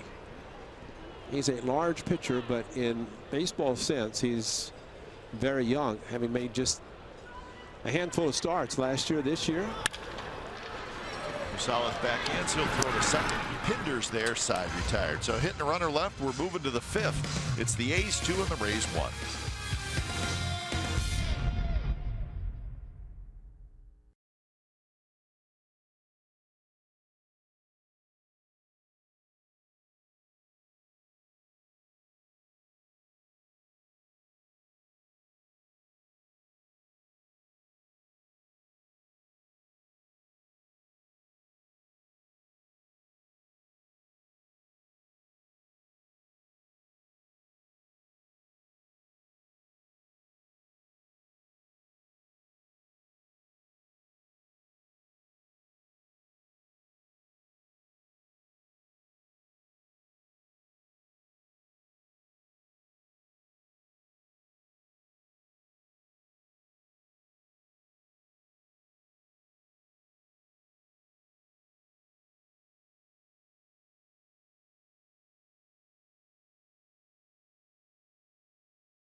The 28th versus the Twins. 15,000 fans will receive a G-Eazy bobblehead that plays an audio message from the man himself, all presented by Majestic.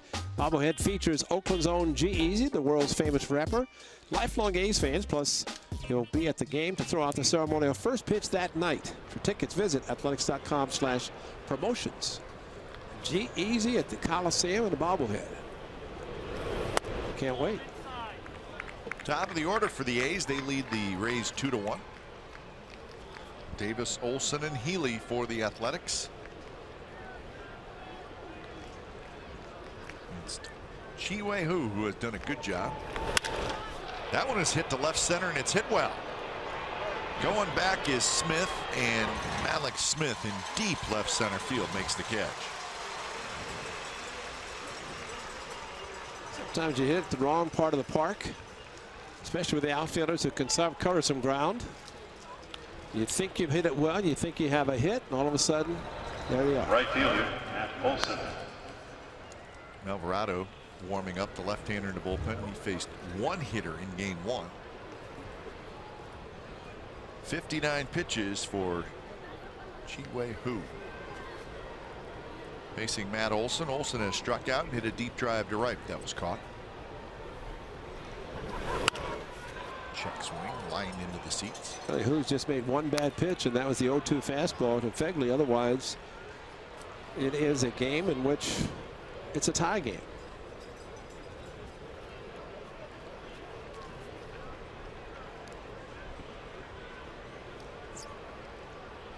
A's have not had a hit since the second inning. Overall, the A's with 5 hits, the Rays with 3.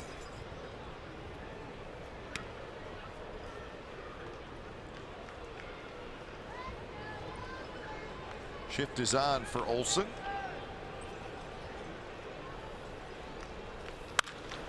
He's hit very hard because, you know, I mean, Olsen's got a lot of big league at bats, right? The shift is on. Well, they know how to play him. Well, I'm sure they have the information from the minor leagues. Or he's a left-hander. Let's just put 3 guys the right side. Pitch him outside, and maybe he'll try to pull a pitch that's out there versus going to left field. So Cray wants a high fastball from who? Right on the outside corner, strike 3 call. Wasn't high, and maybe not even on the corner, but remember, Olsen's got a pretty good eye, but he's not going to argue. Ball just kept running. Got enough. He'll be graded as a plus on that pitch. Little Doug Eddings. Close enough. 1 ball. 1 baseball to the outside, 1 ball to the inside. So 1 out, 5 strikeouts for who? He's gone 3 2/3 innings, and he has pitched extremely well. That one is belted to center. Smith is back. Smith near the wall, and he's got just enough room. Bangs into the wall, holds on, side retired. 3 up, 3 down inning. And we're going to the bottom of the 5th. Still 2-1 A's.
Your #1 mobile app for live Oakland A's baseball. Stay connected with a fully customizable experience. Get A's home screen icons, app features, as well as game day, live game video highlights, radio broadcast, StatCast, news, and more.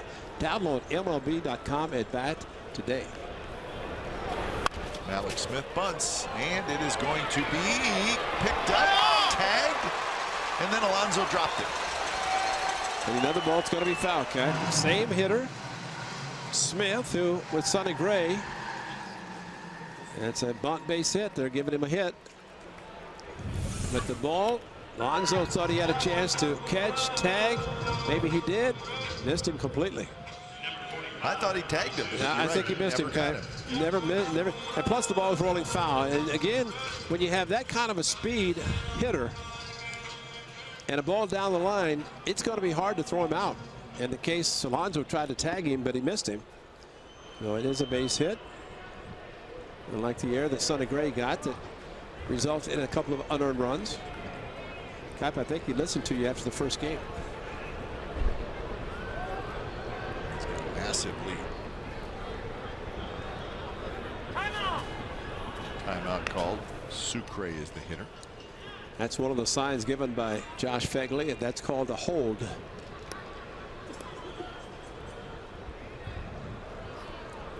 Anaya does not have a particularly good move to first base. Slide step is very good to the hitter. Peter, the slide step there. Yeah, Peter Boyd just went on first move and throw to first, back to second, and got him. Sucre more of a contact hitter, which might result in a hit and run versus a straight steal. Sucre hit a fly ball to right field in the second inning. Ripped down the left field line, but it's going to be well foul.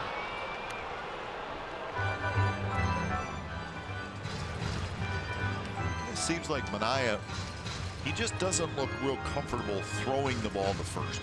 No, he does not. But the fact that he does. Scattering it, he just kind of guides it over there. Right, and I think that's why good base stealers will run, or at least they'll put the runner in motion.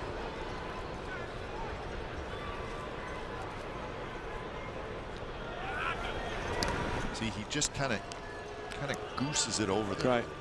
But the difference, and of course with Lester, who evidently picked off someone the other day, but at least he throws. Now, if the base runners, if he never threw to first, as soon as he lifted his front leg, slide step or not, they were going to take off. And that's what the Royals did against Lester in 14. See, there's a slide step, quick pitch. Toward Olsen and right. And Olsen makes the catch. But I think the main thing, whether you have a good move or not, at least if you throw, that in itself will prevent the runner from taking off on first move. Unless you do what Borges did, and he did go on first move, but to be able to get a larger lead and then not draw a throw. And that, of course, helps the base runner get a huge lead and jump, and most times will steal second. So here's the leadoff man, Souza. Souza, fly ball to center and a strikeout.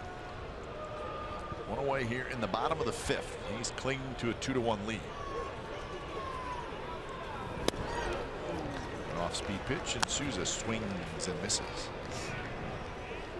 65 pitches for Manaea. He's coming off his start against Toronto when he threw 111 pitches. And that was after some short outings by starting pitchers, so he was extended and did a good job right to the end. Wow. So a late timeout call. Still do not believe in that.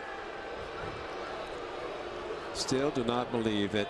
If a pitcher's in a stretch, out of the windup it's different, but the stretch can hold. But if the pitcher's ready to throw, you can't not grant the hitter time. I don't care if it's the A's hitters or anybody. It's just very dangerous for a pitcher. And when I try to hold up, end up throwing a changeup, and that in itself, when you try to recoil, try to hold up, that can hurt the pitcher. A little bit high, 1-1 the count. Borges to follow here in the fifth.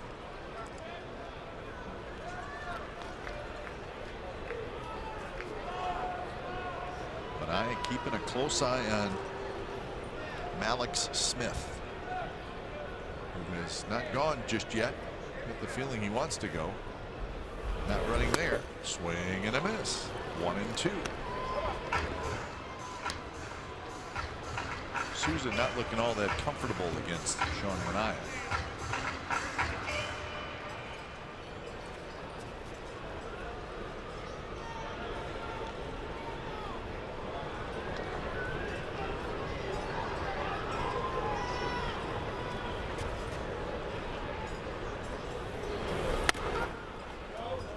Fastball is high. Manaea almost like he's wasting the fastball, and then going back to the off-speed pitch, which Souza keeps chasing.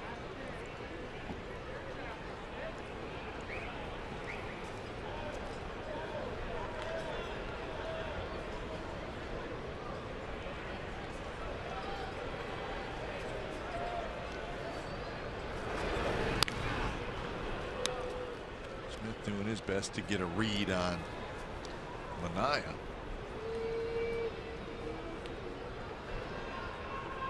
Rocco Baldelli, the first base coach.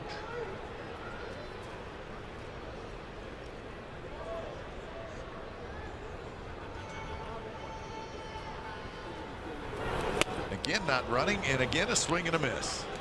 Souza can't figure out what the heck's going on. He strikes out for the second time, and that was not a good at bat. Got a hard slider, and I agree with you, Cap. Enough pitches upstairs, and then when it goes to the slider down, even out of the strike zone, it's tough for a hitter change his eyesight. Minaya does a good job of doing it down and in to the slider, threw it hard.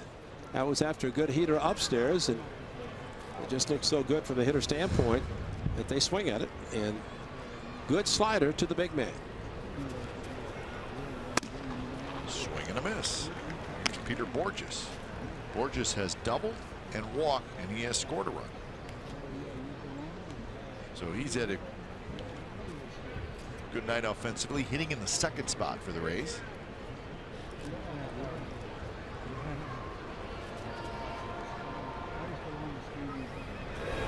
Alex Smith still not running. Now he's going to go. So he get a good secondary lead, and he read it correctly, and he was able to easily get to second base. Well, a block by Fegley, but it got away too far from him, and at that point, no chance to throw out the speedy Smith, and finally does get into scoring position.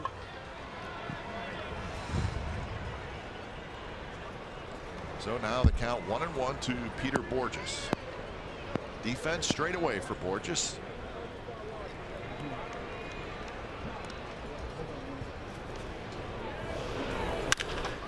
That one's hit in the air toward right center. Should be playable for Matt Olson. He's got it. And Smith is stranded at second base. So we're through 5. 2-1 the A's lead.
Home game in style by booking a watches.com suite today. Visit athletics.com/tickets to book your suite. And for all A's fans, receive 20% off your first order at watches.com by using code athletics. Beautiful watch. And he's trying to win a game to split this doubleheader. That's in real time out on the beaches in St. Petersburg. And they're moving fast. New pitcher for the Tampa Bay club. Young man who faced one batter in the first game of the doubleheader. So when it's time for change, think Speedy Oil Change and Auto Service, your trusted oil change, tune-up, and repair experts. Indeed, Alvarado threw just 3 pitches. He'll face Davis, Alonso, and Pinder. Credit performance by Chi-Wei Hu. 4 innings, 2 hits, 1 run, a walk, and 5 strikeouts. Kept his team close. He did give up the home run to Fegley. That is the difference in the game right now. As you said, one lefty in the Rays bullpen. And comes in to throw to a right-handed power hitter. Alvarado with a good fastball. Kevin Cash, when your starter goes 1 inning, you're expecting him to go 5, 6, 7 maybe. And he's out after 1 inning. That's not good for your bullpen. 1-1 the count to Chris Davis.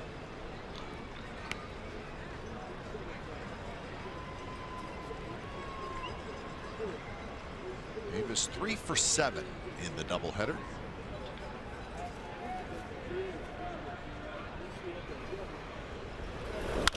Breaking ball is popped up. And that'll be back behind the Rays dugout, about 7 or 8 rows. So Chris Davis behind in the count 1-2.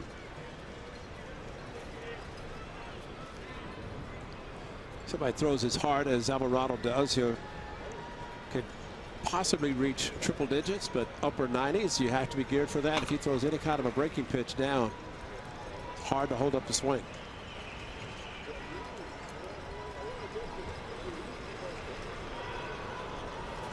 Here's the 1-2 pitch. Chris Davis watches that one drop into the dirt.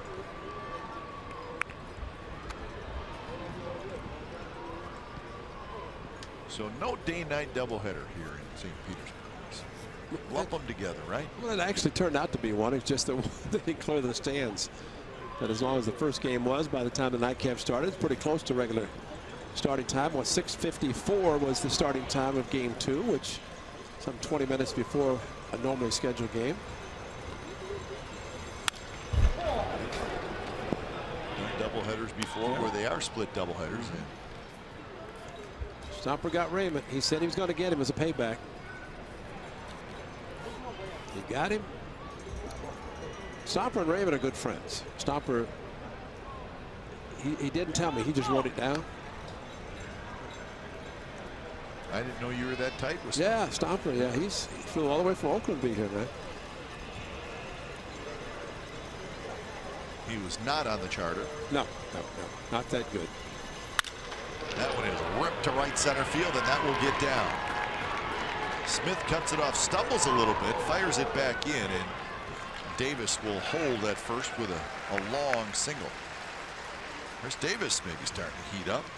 Well, especially that good high-octane fastball, and from the lefty up, and Smith did a good job because he figured it's going to be a double anyway, and maybe Chris Davis thinks about it, and once Smith did stop when they're already committed to stop. Chris is thinking too, but as he saw his outfielder, center fielder get to the ball, he kind of shut it down. Well, let's see, Ray, if that nice play by Malik Smith in center field right there comes into play. That's right.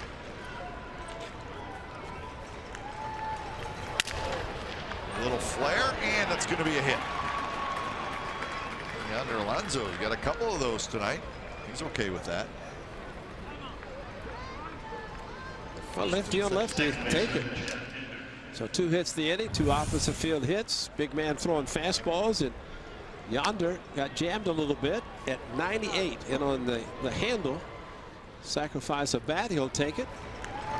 But man, when you're hot, these things happen. You can hear the bat shatter, and Beckham playing towards second, trying to get close to possibly doubling up Alonso on a ground ball, but he beat him. Alonso, 3 hits in game 1 of the doubleheader and 2 hits here in game 2, so 5 hits total.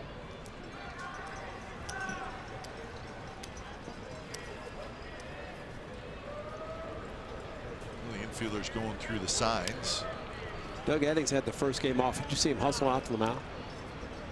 He was fly. He said 30 seconds, guys, let's go. And now that's showed up. Maybe he probably came out early, get ready for this game. Started at 2:10, maybe came out at 6. I mean, after all, it's a 4-hour game. Pinder, right center, hit pretty well, but Smith is going to get over there and make the catch. Gets it in quickly. Chris Davis tags, and he goes to third. So Pinder with a productive out. So the A's have first and third, 1 out, and here comes Brugman. Alvarado goes 3-2 to Chris Davis, make it 2-2 with a base hit to right center, and then back-to-back pitches, broken bat base hit, and Pinder almost took him deep to right center. So Brugman, first opportunity, infield's going to come in. And this is perfect because he's breaking another guy's bat. Could be another soft base hit. Brugman 0 for 1 with a walk in game 2 of the doubleheader. Just gear up for fastball and take it to left field. If he throws you a breaking ball, try to take it. Oh. And he bunts it, and it's a good bunt. Wow. And the Rays will wait, and it stays on the line, and that's a fair ball. That's beautiful. And that's an RBI hit for Brugman, and it's 3-1 A's. It got on the chalk, and it stayed on the chalk. So it's number 1. And that's kind of like a safety squeeze maybe, or a safety bunt. Kind of squared first. Watch it. Chris Davis at third comes down the line once he sees the ball in play. So it's a RBI base hit. Morrison knew he had no play.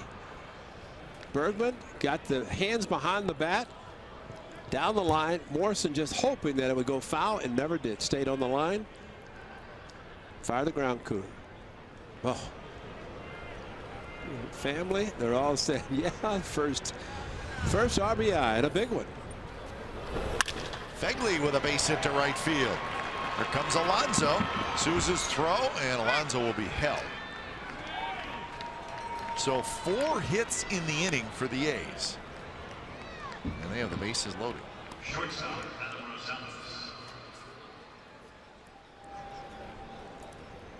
So now the A's have an opportunity to bust this thing open. Fegley just taking a fastball. I think the A's hitters, and of course, again, Darren Bush has a scouting report. He knows that Alvarado throws a lot of fastballs. He throws it high octane. So you gear up for it. And that's what the hitters are doing. Fegley going the opposite field. Brugman doing a great job bunting the ball.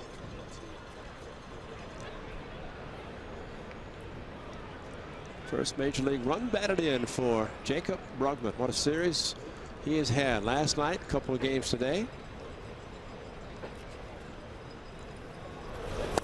Salas swings and misses. So these got to get at least another one, and maybe more. Well, after all the fastballs being hit by the Athletics, Sucre called a first pitch breaking ball to Rosales. He was looking fastball.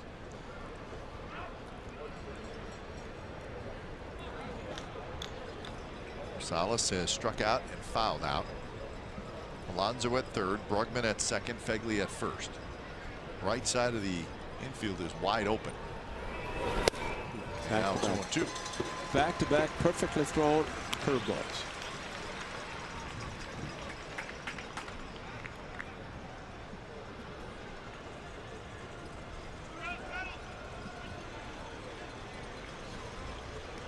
The infield is back.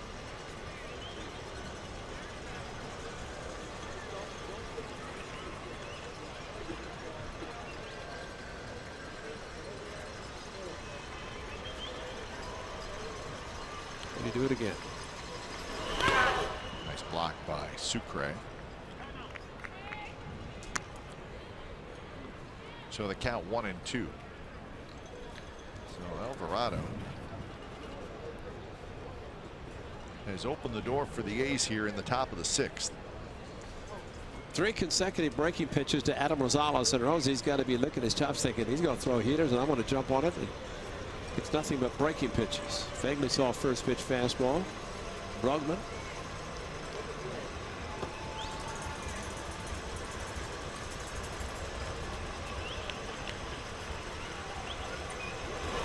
Got him swinging, stayed with that little slider. So Rosales needed to put it in play, couldn't do it. He threw in 4 of the same pitches, 3 strikes, 1 in the dirt. Nice block by Sucre. This one looked good enough. Throwing that at 86 miles per hour. So a game of a bunch of individuals playing for a team, and Rosie hoping that Rajay can pick him up.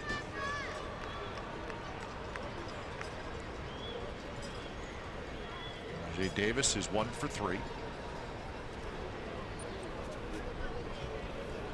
First pitch to Davis, fastball, foul back. Well, 4 pitches to Adam Rosales, bases loaded. They talked about all the fastballs that he'd been throwing. Here's the first pitch breaking ball, second pitch breaking ball, third pitch breaking ball, fourth pitch breaking ball. All of them thrown the same velocity. The one in the dirt, blocked nicely by Sucre. Otherwise, the three look like they're strikes. Probably were. 86 miles per hour, all four curveballs. And Adam Rosales would have loved to have seen a 98-mile-an-hour fastball, but he saw nothing but curveballs.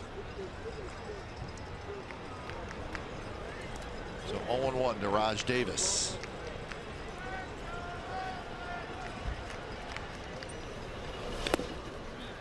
Nice block by Sucre. So he flips the ball toward the dugout.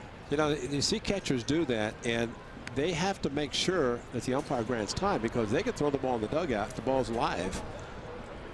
And you see guys will do that, and he's had a catcher a couple years ago that did that quite often, and it's always scary because the umpire may not grant time, only if the pitcher's ready to pitch. Not close.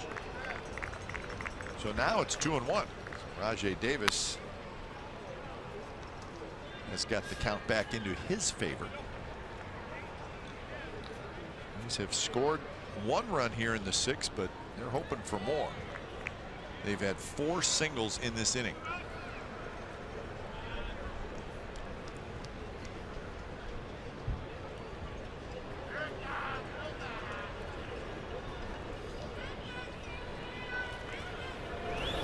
Swing and a miss. 98 miles an hour from Jose Alvarado.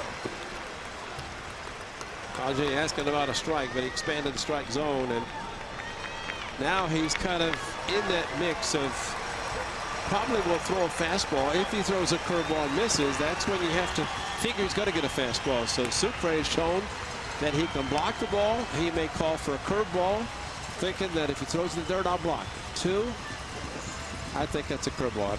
When you get 2 and you go through so many signs so quickly, have to figure it's the first sign. See if it's a curveball. 2-2 pitch. It was, and it was a dandy strike 3 call. So pretty nasty breaking stuff from Alvarado. The A's get a run on 4 hits. 3-1 Athletics as we go to the bottom of the 6th.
Fireworks night on Friday, June the 16th. It's presented by Ray Morgan Company. Following the Yankees versus the A's game, fans are invited onto the field to enjoy an amazing fireworks show featuring an all-star lineup of sing-along songs. For tickets, visit athletics.com/tickets. And get your tickets for the Yankee series.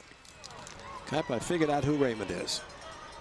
Who? Raymond is the dancer, because they just had a dance-off with Stomper and Raymond. Some of the same moves. Exact same moves. That's the rumor around. Yeah, well, I think we just found out. And needless to say, the fans approved of Raymond and his dancing moves versus Stomper. Stomper, we always like at the Coliseum, though. Don't be disappointed. He took out Raymond, though, between innings. That's an important thing. 0-1 to Evan Longoria. The A's with a 3-1 lead here in the bottom of the 6th, trying to get a split in this doubleheader.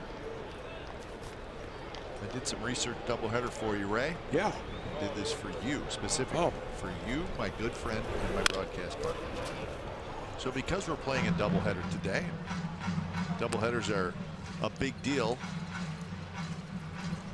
especially a scheduled doubleheader, because you don't have them anymore. You got the rain out, makeups, that type of thing. So I look back at the years when you were playing, specifically 1973 through 1977, a 5-year period. 3 years with the A's and then a couple years with the Indians, because I wanted to see, because you've always said, hey, we played a lot of doubleheaders. So I wanted to see how many doubleheaders you guys actually played in those years. In 1973, your first year with the Athletics, you played 8 doubleheaders. Okay. 1974, you played 9 doubleheaders. 1975, you played 13 doubleheaders. Wow, what's the pattern here? Well, I mean, you got to think it now. You're in Oakland, so you're not going to have as many rainouts, and then you moved to Cleveland in 1976, and you played 17 doubleheaders. Wow. That one's hit to left, and that's hit a ton. That's number 250. And that is gone, and that is career home run indeed, number 250 for Evan Longoria, and it's a 3-2 game.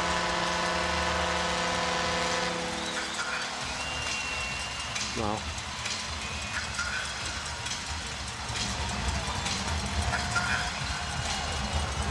What a day for Evan Longoria. The guy never wanted to play doubleheaders. He's got both ribbies in this game, and that's career number 250.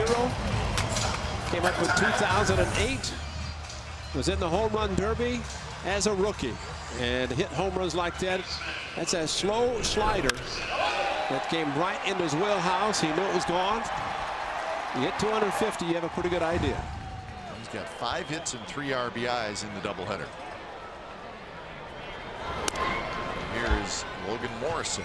So just like that, it's 3-2.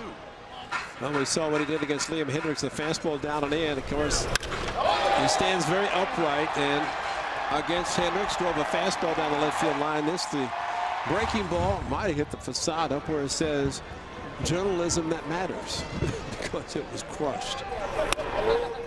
Now quickly 2-0 to Morrison, who will be followed by Beckham. Sorry that he interrupted your story. No, we got time. So there's the Rays' all-time home run leaders. Longoria way out ahead of everybody else.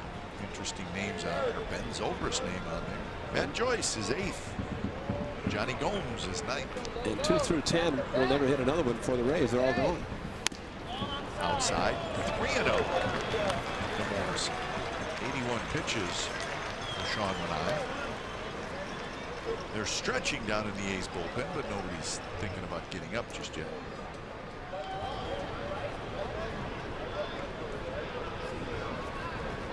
Pitch. So swinging on 3.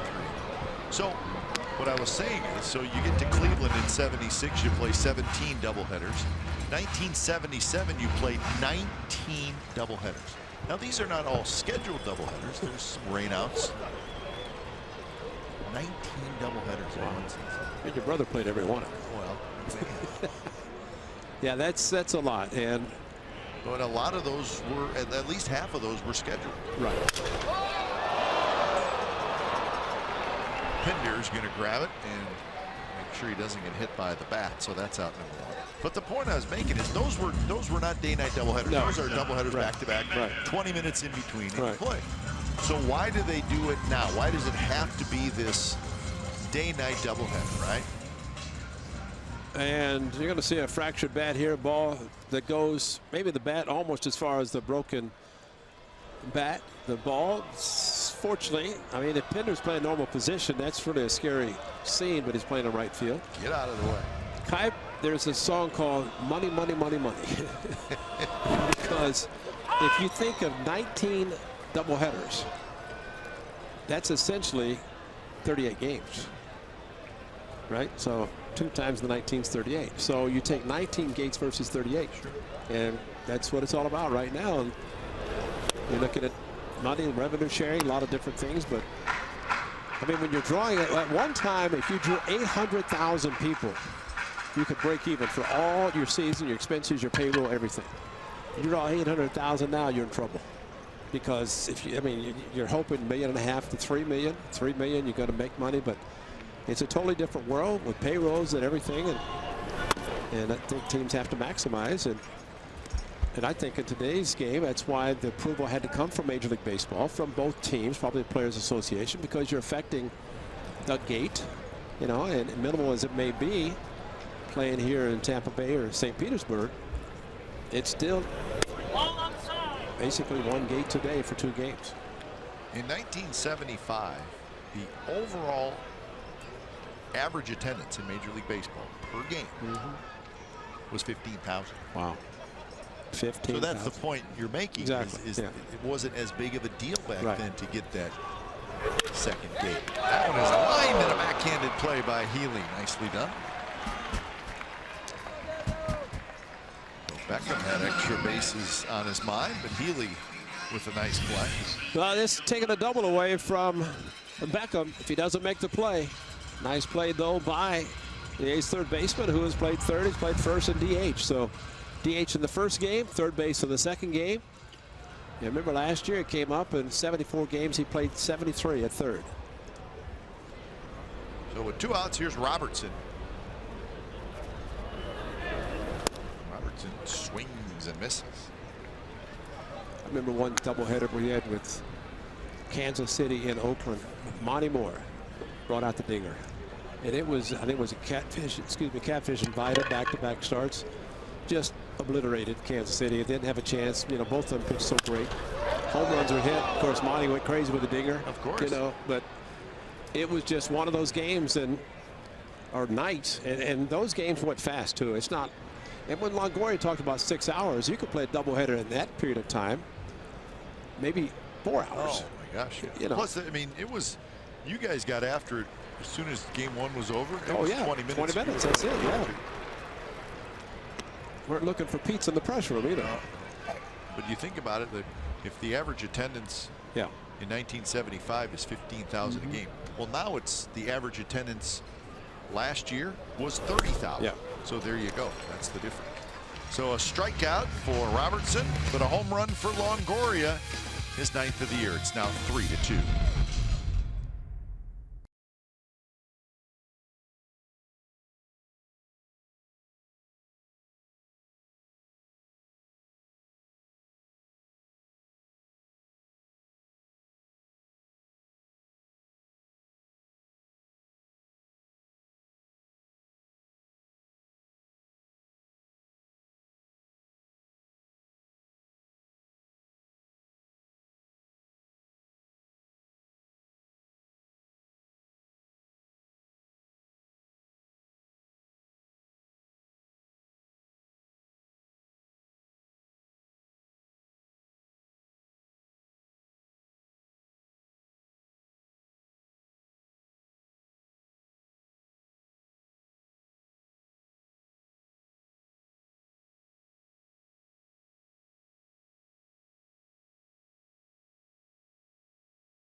California Ford dealers. How about Sean Manaea?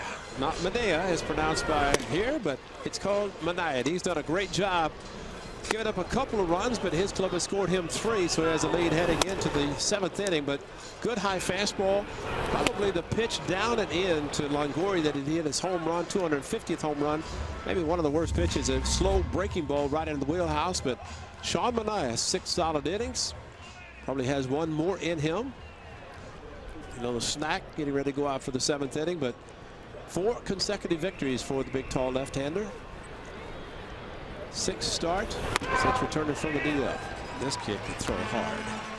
So when it's time for change, think Speedy Oil Change and Auto Service, your trusted oil change, tune-up, and repair experts. And indeed, Stanek, a very hard thrower. Well, he may not know where it's going, but he can throw hard, upper 90s, just like Alvarado, who just finished with 1 inning and 4 hits. Triple digits occasionally. Yep. But the one pitch that really got Alvarado out of trouble last inning, back-to-back batters, he threw the breaking pitches. He got Rosales to strike out, and he struck out Rajai Davis, both with the bases loaded.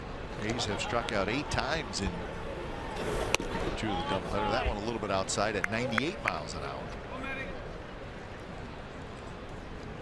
So 2-1 the count. Olson 0 for 3. Couple of strikeouts and a fly ball to right field. So him throw to Todd Frazier, the White Sox. Frazier got him, right? Yes, he did. Throw him a fastball, supposed to be outside, came right back in the inner part of the plate, crushed it to left field. So it's great to throw the ball hard, like Alvarado, but again, Sucre doing a good job catching, calling the breaking pitches. And that's what you have, young pitchers, and you get the belief, and your catcher being able to block the balls. Pitch is hit hard. Way out there is Robertson. He spins around and makes a nice play. Accurate throw to Morrison. Daniel Robertson, who comes with a reputation of being a very good defensive player, and he showed it there. That's a nice play.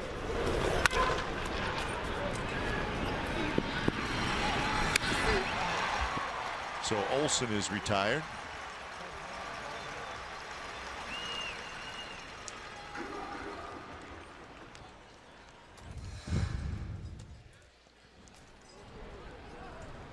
So with 1 out, here's Ryan Healy.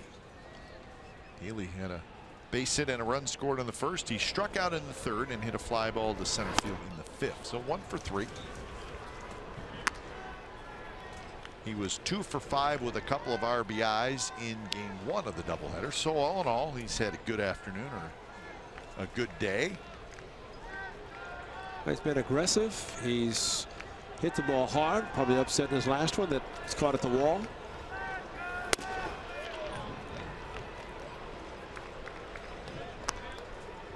Noticed with Healy, and we noticed it actually right away last year.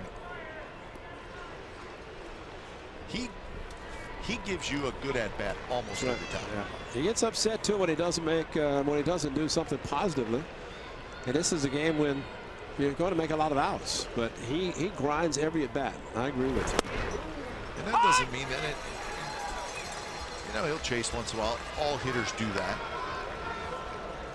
But just seems like he's got a little bit of a plan when he goes up there, which is a good thing, especially for a young hitter. Swing and a miss. Power versus power there. I think one of the best compliments a hitter can get. Mike Rizzo talked about Daniel Murphy. He's looking at a good fastball from Stanek, and good fastball, good swing, challenge to challenge, and Stanek won that one. Mike Rizzo said about Daniel Murphy, he says he never gives away at bat. He grinds out every at bat, no matter if he has 4, he wants 5. If he doesn't have any, he wants 1. And I think to your point about Ryan Healy, he's that same type of hitter. And if you go to the plate every day, every at bat, and you're grinding, you're wanting a hit, and people can notice that, that's a great compliment. Now the next step is when you don't get a hit, move past it. Yeah, exactly. And he's getting better at that. Yes, he is. Yeah. But nobody's ever going to go 1,000 for 1,000. I don't think so. No, it's never going to happen. Deep to left field, and that baby is gone. Ryan Healy with a long home run to give the A's a 4-2 lead. So he caught up to the heater from Stanek. And Kipe, it's right there, like model to model, they say. And Ryan Healy gets so excited every time he hits one. But the big swing he had, and then it comes right back. I'm going to throw it harder. And there it is, 98 crushed. And Ryan Healy said, "I got you, big boy." And he knew it was gone, and it was gone as soon as it left his bat. 98 exit, probably add another 10 to that. But he crushed it. But there's an example of not really trying to overswing. That was what Souza did last night, up on the tarp in left field. But that was a great at bat. You get your foot down just a shade quicker. But that's a major accomplishment for a young player to do that. 14th home run. Saved extra bases with a diving play at third base. Comes back in the at bat. Just crushes a fastball. Matt Olson said, "How do you do that?" To the count to Chris Davis, who's got a couple singles and a run scored. Healy now 14 home runs and 37 runs batted in.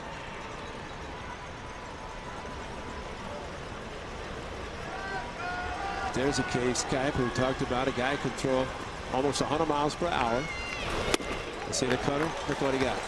And just Sucre probably caught it as he did the last inning, getting the strikeouts and the bases loaded. This one, I mean, you have to gear up for a mid-90s fastball and upper 90s.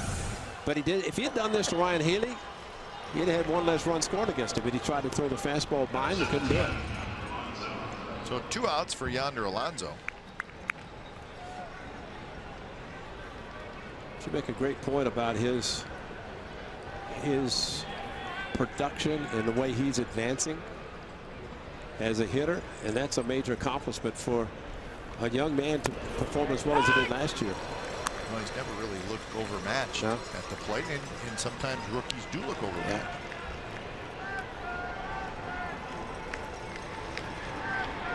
Yeah. 2 hits in game 2 for Alonso, 3 hits in game 1, so he's had a good doubleheader.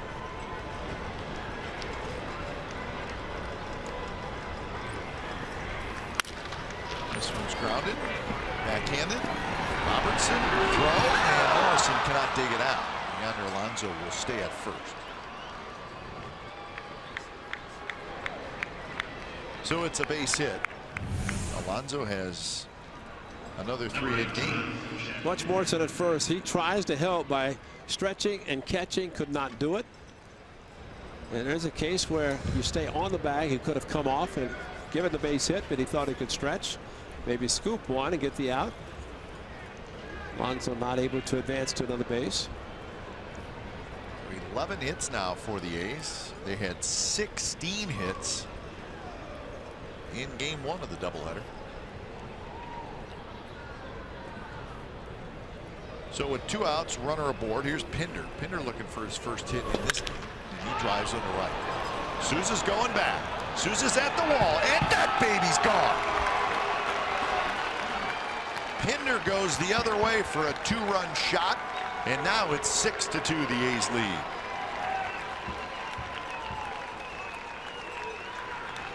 Sean Manaea, the beneficiary of this home run power in this inning. The 2 youngsters, Ryan Healy, Chad Pinder, opposite field for him, as he did in the early part of the season. Chad Pinder, the good fastball away, 97 to right field, and that's some pretty good pop by the young man. The lady we saw Friday night, what is today, Saturday? So I guess it was last night, with Brugman's wife is Chad Pinder's fiance. So they were sitting together, of course, teammates in opposite field, right field. A couple of home runs for Chad Pinder, and that was a big one because the home run made it a 2-run game, but that 2-run home run makes it a 4-run game for the Athletics. 3 home runs in the ball game for the A's. 91 home runs now on the season. So Healy and Pinder here in the 7th inning.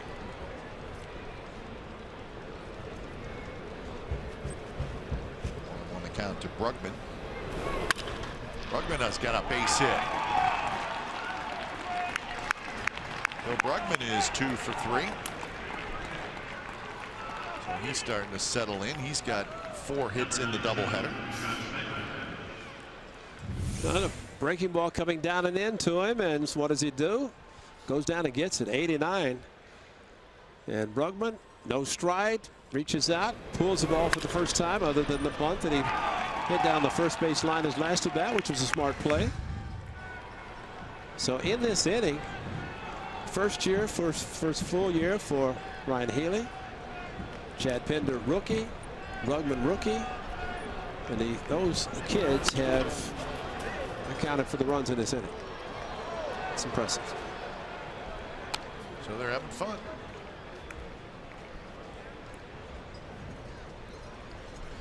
Matt Olson get in on the fun.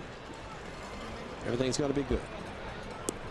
Josh Fegley's got a home run. That happened in the second inning. He also has a single. So the A's now 29 hits in this doubleheader.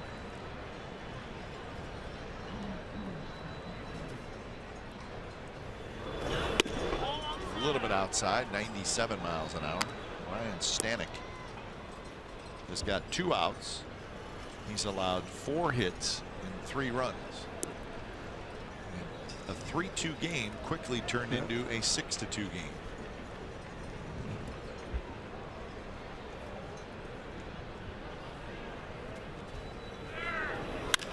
The runner goes and the ball's hit high and foul down the right field line. Cap, I think this goes back to the starting pitcher Matt Andriese, because he goes 1 inning and look what Cash has had to do. Who did a great job. And then he brings the hard throwing lefty in, the righty now.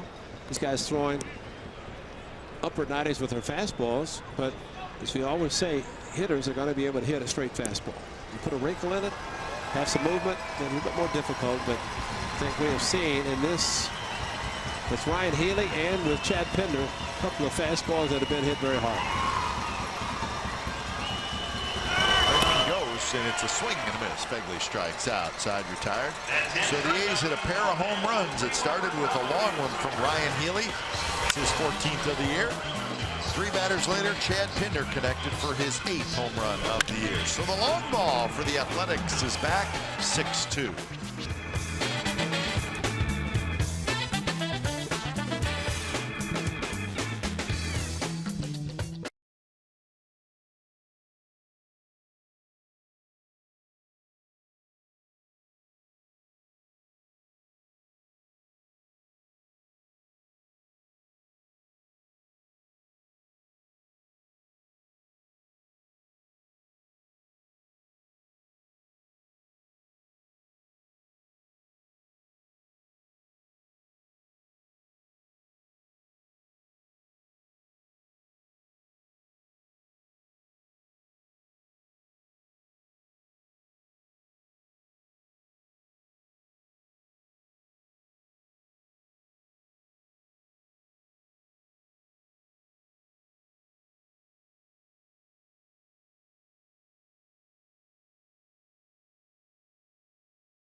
NBC Sports Bay Area Monday at 4:30. Get ready for Game 5 versus the Cleveland Cavaliers with the team you've watched all season long. Papa, Saint, Kalena, Roz, and Monty Poole.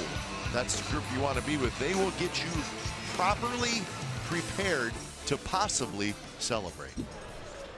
I just thought of that right, just right as I was reading it. And I looked up and saw you not even reading it. You're just staring out, and the brilliance, my partner.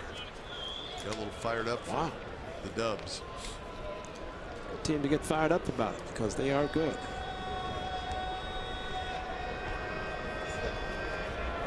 So now Sean Manaea has some room to work with. 6-2 the A's lead, bottom of the 7th inning. Featherston, Smith, and Sucre, the bottom 3 in the order. 94 pitches for Sean Manaea. Featherston is 0 for 2. And now 3-0. Well, sometimes getting a few extra runs allows a pitcher to think about relaxing, but you got to keep going strong, because very quickly for the home run hitting team that could all change. And 4 straight to walk Featherston.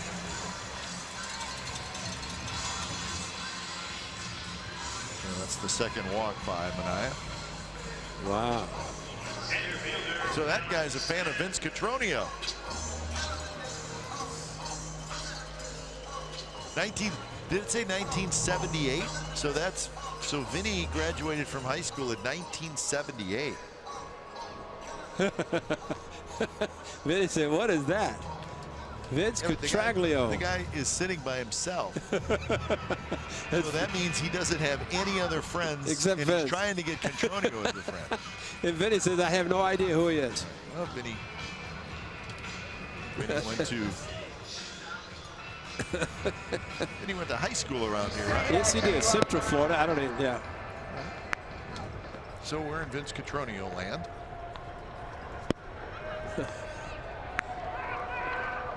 Tell you what, Tommy Ezra can find him, can he? He's good. He's good. Takes his mobile camera out. Yeah, when you're a multi-Emmy Award winner, it's a piece of cake, man. It's amazing. You'll see Tommy walking around town, and he'll have the camera going. He's always working. Always working. There's a line drive, left center field, a base hit. Featherston to second. So Malik Smith. All right, he's impressing us. Yeah. He's got 2 more hits in this game. He's 2 for 3. Well, Sean and I might be short for this game, and you look at his last start, as you mentioned, 106 pitches. That's a breaking ball that just floated in, not the sharp breaking one. And Smith very smartly going to the opposite field. You know who Malik Smith could imitate? Kenny Lofton. I was going to say Kenny Lofton. He's got the same kind of tools. Curtis Granderson maybe a little bit, but Yep. Kenny Lofton's a good call. He could be good. How about Mickey Rivers? That's a great call. Limping around in the outfield and stealing 70 bases. Sucre was trying to make it a 6-5 game. See, that's the hard slider. That's what he has to do. 100th pitch coming up, but I mean, Sucre's done a good job with his pitchers calling breaking pitches instead of just rearing back and throwing hard fastballs. But he's been good in these situations. Perfect. Could it be 2? 1, 2. 4-6-3 double play, and just like that, there are 2 outs. That is a great recovery. 1 pitch, 2 outs. Runners at third base. Look at what Kinder's playing at second. Ground ball right to him. On the flip to the strong throw. Adam Rosales. He features a strong bullet to first base. And that quickly, a 4-6-3 tailor-made double play. Rosie touching the bag with his right foot, clearing himself out of the way. There's no reason for a middle infielder now to take a throw on the bag. Hit the bag, get out of the way. They cannot divert to come after you like they used to. So a good turn of the double play and a good time to get 2 outs. And here's Steven Souza. And you know, I know it's hard for a manager because if you think the guy in the bullpen is better equipped to get out of an inning, then you bring him in. But like getting through an inning like this is important for a young pitcher. Absolutely, 100%. And a pitch count like at 101, 106 his last start. And Bob Melvin's a strong believer that you have your pitcher finish. In this case, he has the lead. But to your point, it's great because if you can walk off the mound at the end of an inning versus during an inning, and this is a big batter for him, it might be his last. Got right-handed Borges up next.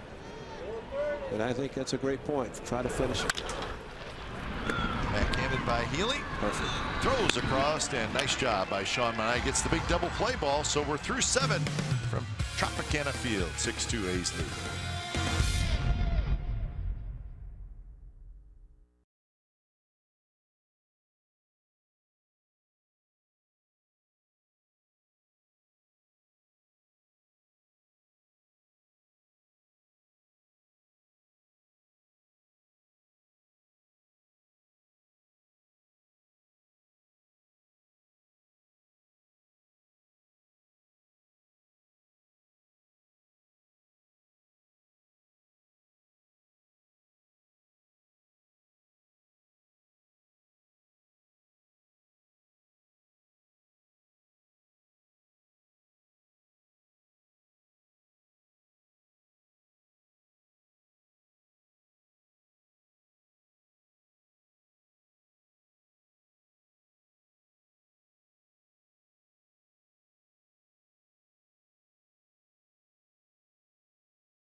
4-game visit to Oakland wraps up on Father's Day. That's Sunday, June 18th. 15,000 fans will get a Marcus Semien starting lineup action figure. Not a bobblehead, an action figure.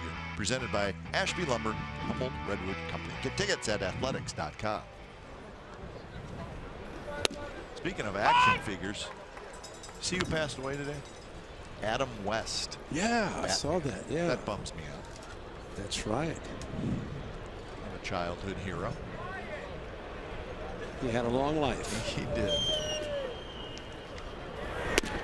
That corner strike is standing back there.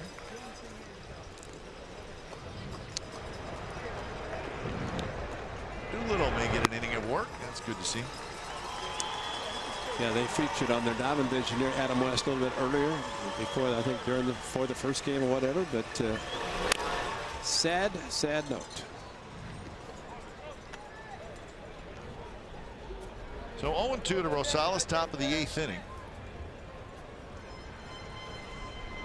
The last 2 innings, the A's have had 8 hits, 4 hits in each inning.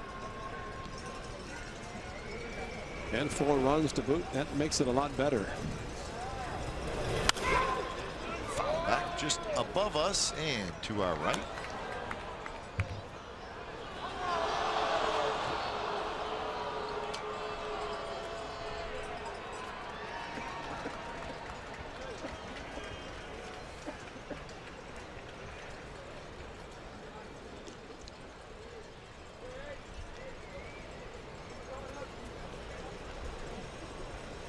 Rosales 0 for 3, so he's looking for his first hit. Rangers beat the Nationals today 6-3. They came back, won it in 11 innings.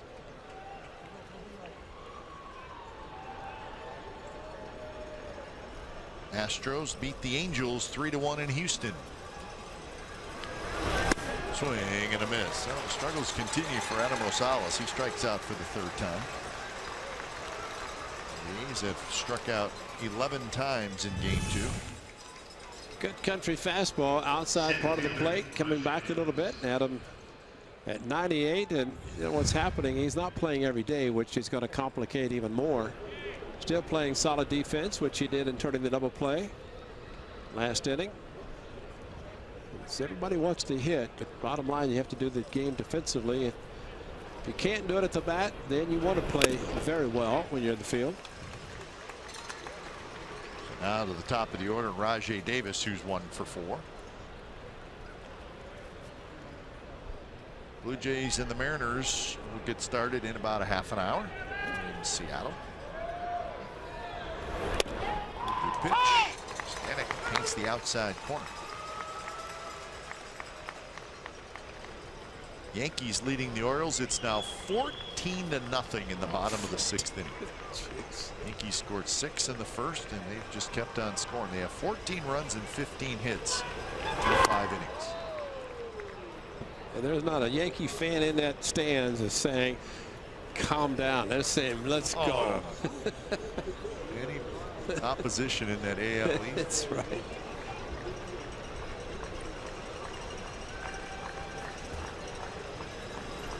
Pitch to Davis. Chase that high fastball. You saw earlier with Rajai Davis on the dugout top step talking to actually Darren Bush talking to him, and that's something more from the hitting coach. You can do a lot of things. You can be behind a batting cage while they're taking BP and in the cages, but the little things that you may be able to help, and I think he helped Brugman the first game. Darren Bush did, and convincing him to lay off the sinker outside the off-speed pitches from Ramirez. Now maybe another conversation with Rajai on a breaking pitch away from him, and Stanek's going away from just the heater and doing this. And man, when you're throwing 98, you have to start your swing.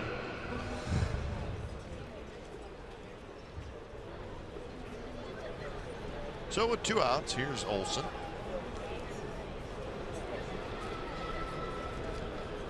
Matt Olson needs a hit. Olson and Rosales, the only 2 A's without hits in this 2nd game of the doubleheader.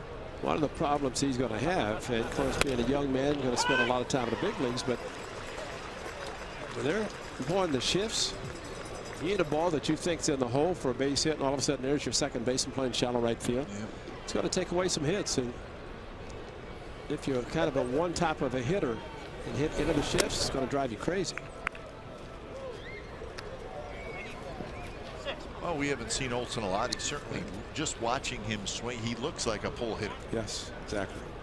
And if that's the case, they're going to line up like that just about every time. 1-1 the count. He struck out a couple times, hit a fly ball to right, ground out to second. Do you think, though, Kipe, as time goes in Major League Baseball with the shifts, that hitters may go away from just trying to be bullheaded and hit into the shift and try to hit over? I mean, you know, you'd hope so, that maybe in spring training you start adapting to, all right, stay inside the ball, go to the opposite field. If you look out and you see a shift like this. I don't think it's happening yet, though. I don't either. I don't either. I mean, how long has the shift now been a thing? 3 years? Yeah, like that, yeah. Have you seen a change in here? You see some guys in spring training. Remember Reddick came to spring training, was bunting more. But we're not, you know, I don't think, I'm not even thinking about the bunt thing. I'm just thinking I about hitting, yeah. hit a ball to left field. Right. And especially if you're being pitched away, you know, why not go that way? But if you go, I won't pull and get out in front and pull. Well, look at the infielders. You've got 3 guys, and if you look where the second baseman's playing and where the right fielder's playing, I mean, you're a left-handed hitter. You've got to hit it over the second baseman who's playing a shallow right field. Look at that alignment. So you hit a ground ball. Second baseman playing the outfield is going to handle it. Out, yep. Yeah. And then you basically have to hit a ball towards. You almost got to hit a humpback liner. Yeah, exactly. Like Alonso has done a couple of times today. But, you know, that's where my feeling has always been, if you're an everyday player, I'll speak. So Stanek strikes out the side. A much better inning for him than the 7th inning was. Bottom of the 8th coming up. Doolittle's coming in.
Copyrighted telecast is presented by authority of the Oakland Athletics and may not be reproduced or retransmitted in any form, and the accounts and descriptions of this game may not be disseminated without the express written consent of Athletics Investment Group, LLC.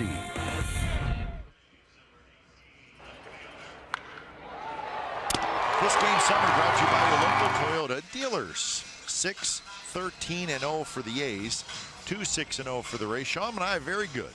7 innings he has done for the night. So he's trying to get his 6th win of the season. And the A's, the home runs have come back in game 2 of the doubleheader. Fegley, Healy, and Pinder have all homered, and 3 more hits for Yonder Alonso. When it's time for change, think Speedy Oil Change and Auto Service, your trusted oil change, tune-up, and repair expert. So boy, is it good to see Sean Doolittle on the mound. Welcome back, Sean.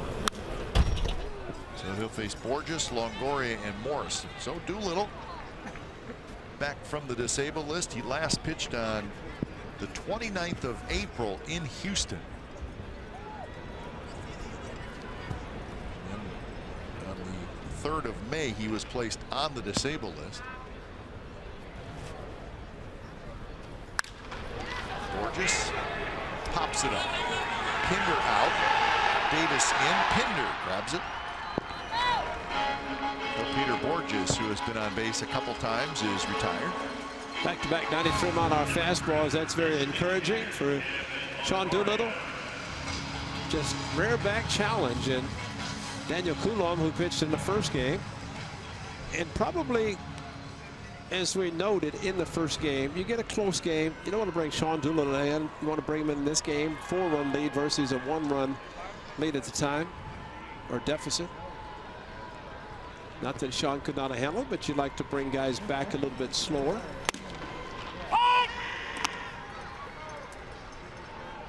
Well, this is a good time to bring him in. It's not a blowout game. It's still right.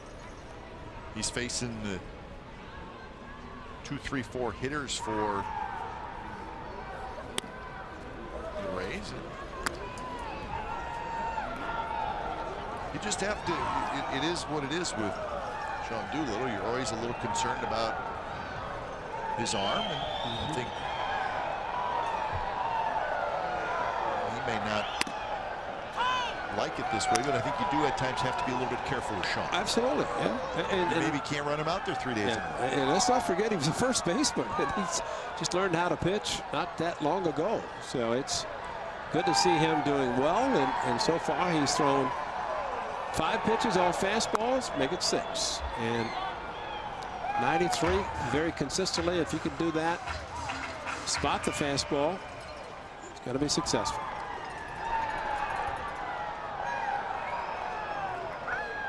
Right field Will's a little nervous. He knows Doolittle's back. He knows how much the A's need Doolittle in the bullpen. He worries about these things, does right field Will. Olsen's going to get there. I'm surprised. He must be in enemy territory, because normally Will's up there with that hand under his chin like Doolittle does, you know. So Will's being calm. Well, yeah, they're talking about me. We're going to call Will. They're talking about him. He actually, it's automatic every time. Actually, he put the mirror up and he's taking a look at himself, checking it out. See if he had any ice cream on the beard from last night. When you talk about somebody, and as you're talking about them and as they're on screen, they always reach for the phone because it's buzzing. That's a good heater. I mean, I don't know if the machine's broken, but it's 93 every pitch. Are those real birds? Boy, I hope not.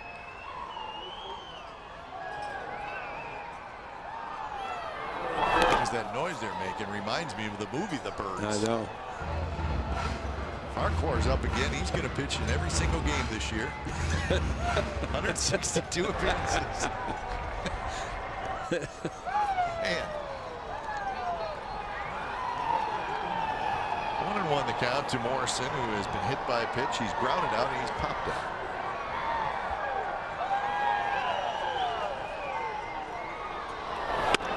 Strike on the outside corner, 94 miles. Oh, he bumped it up.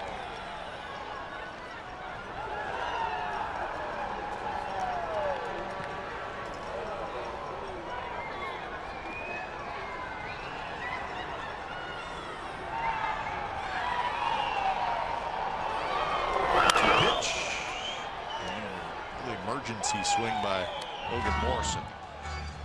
But you know what's really encouraging? He's thrown all fastballs. He's gotten 2 outs, 2 strikes on this left-handed hitter, and he stayed 11 pitches, 11 fastballs.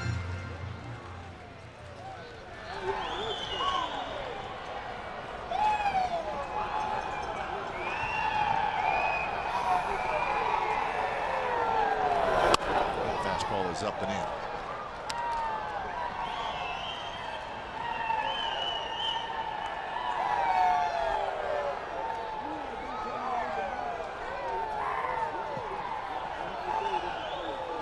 Morrison's got good power, 17 home runs. Got one in this series. Swing and a miss, and that is a good Doolittle fastball. So Sean Doolittle comes back and has a very nice 3-up, 3-down inning. We're headed to the ninth. 6-2, the A's lead the Rays.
Of the game, how about a couple of youngsters? A 98-mile-an-hour fastball gone, smoked to left field, way up high by Ryan Healy.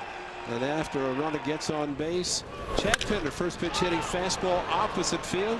He has 8, second to the opposite field. Chad Pinder and Ryan Healy in the inning. A's put up 3 runs. It should have been 3-2, 6-2 as Healy up for another at bat against a different pitcher. So when it's time for change, think Speedy Oil Change and Auto Service, your trusted oil change, tune-up, and repair expert. So Danny Farquhar appearing in his 3rd straight game. He threw 15 pitches last night. He threw 11 pitches in game 1 of the doubleheader. Well, it's been said that Farquhar, because the Rays just have the one hard-throwing left-hander in Alvarado, they figure Farquhar can get out lefties as well as righties, so there's no need to have an extra lefty in the bullpen. Davis to follow, and then Alonso. Santiago Casilla slowly getting loose for the Athletics.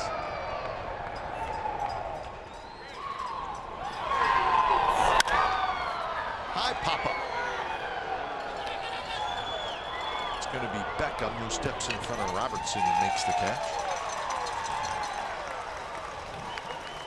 So Healy is retired. He's 2 for 5 with a home run now. Impressive thing about that second game of a doubleheader, Ryan Healy on that fly ball was standing at second base when it came in. It should be. Exactly. I mean, you should see that all the time. You don't see it, but it's good to see. That's how you're a leader by example, the way you run the bases. And Ryan Healy just showed he's been out here all day, a long day for him, yet hits a pop-up, stands at second base when it finally hits the glove of Beckham. Chris Davis has got a couple hits in game 2, and Chris Davis had a couple hits in game 1, so he is 4 for 9 in this doubleheader. The hits are starting to come for Chris Davis. He was 1 for 3 last night.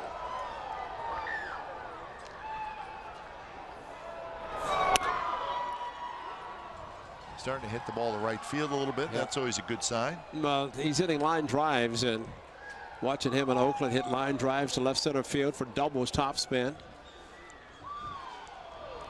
But he's going to, I mean, his average, I mean, right now it's over 230 into the game today.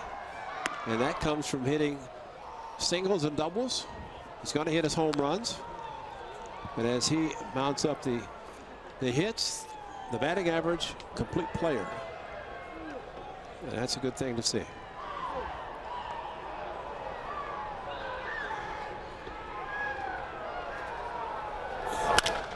There's another hit, a line drive, center field, bobbled a little bit by Smith. So Chris Davis has his 3rd hit. Line drives galore from Chris Davis. Again, a pitch that's thrown hard up in the zone. He's thinking 2, hit the bag hard as the ball was stopped by Smith in center field. Even though Bob with Chris Davis at least running hard to first base. So 14 hits now for the A's. There's Yonder Alonso. Yonder Alonso likes these doubleheaders. 3 or more hits in both games of a doubleheader. Josh Reddick did it in 2016. Reggie Jackson did it in 1970. That's right. We had a doubleheader in Baltimore last year. Remember? Day night. Early in the year, if I remember. Yeah, it was a rain out on a Friday night. So day night, Saturday. Day night, Saturday, Sunday. As we got back to the hotel, they called it, and we got back to the hotel, and it really wasn't raining a whole lot. That's right. Went next door to Haagen-Dazs. Had a, Did you? Yeah. Had a waffle cone, ice cream. That's what happens when games are rained out. You get the munchies, you know? Yeah, that's exactly what happens. Get the munchies. 2-1 to Alonso. And he rips one to right, and that's a hit. So the A's are just laying line drives out all over the place now. How about 7 hits in a doubleheader? 4 hits today for Yonder. He's getting pumped to go to Miami. Be there tomorrow night, going home and stay hot going into his home city. What a nice swing. Easy swing with 16 home runs. Now driven in 36. So the A's have 31 hits today. That's an Oakland A's record for a double header. Not too shabby. So he's a happy man indeed. It's that warm Florida weather. Oh, yeah. Feels it. That's He right. says, oh yeah. The hits are on the way.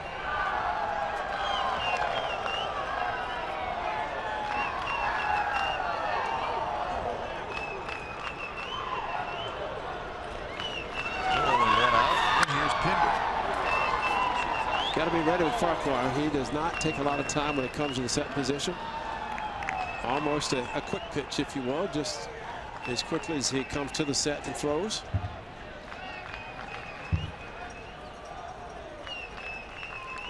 I remember the A's for a brief amount of time. Who's that? Farquhar, before he went on to Toronto. That's right. Did not don the uniform. No. They did Edwin Encarnacion. But they come through and go on. And that's one of the things about when you can have players that you can use as chips to be able to get somebody else. Or you decide to keep somebody versus another player. I'm going to give you a list, partner, of every player that's played on the A's roster since we've been broadcasting together. Do you have it? Yes, I do. Really? And it's going to be something they're saying, well, he was here? I didn't know. If it be on the plane, it'll give me something to read. I have a feeling it'll take a while. Oh, it's going to take a long time. Robertson looks at second, throws to first, not in time, and Pinder's aboard. Yeah. That's going to be another hit. That's his. Robertson, I think, was thinking, well, I could probably flip to second, but I don't know that Beckham was near the bag. He was not there. Exactly right. And it was a short route to go.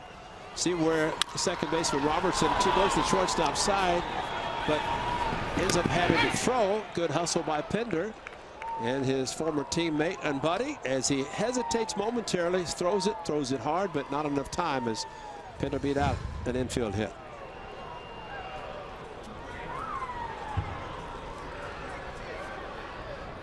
So the bases are loaded, and here's Brugman. So Brugman is 2 for 3 today, 2 singles, so he has 4 hits in the doubleheader.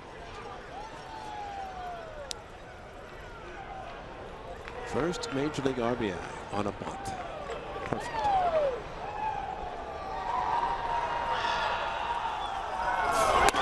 Pitch is high. So I want to run this by you. Danny Farquhar, okay, originally with the Blue Jays, acquired by the A's in exchange for Rajay Davis in November of 2010.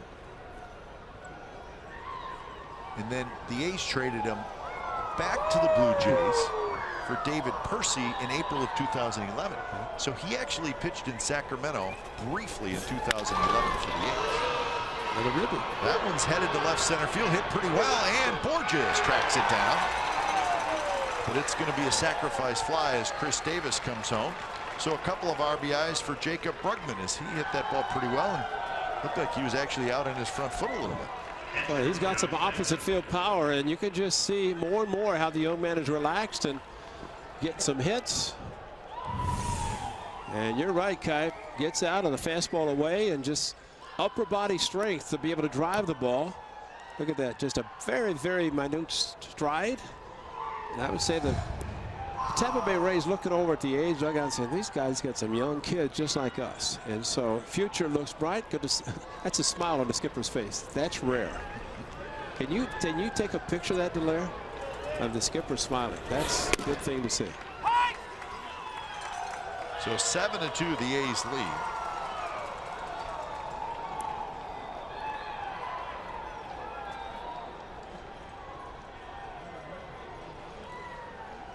Fegley homered back in the second. He's 2 for 4. Check this out. Tuck the curtain down. Stop. Oh. That's the end of a doubleheader. And thinking he had a chance to sweep the doubleheader, get 3 outs in the 9th inning, has a chance to avoid the sweep. Got his big, tall lefty pitching well. A lot of hits.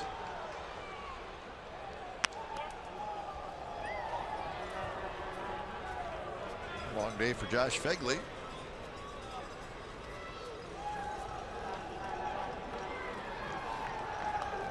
Phegley was 1 for 2 in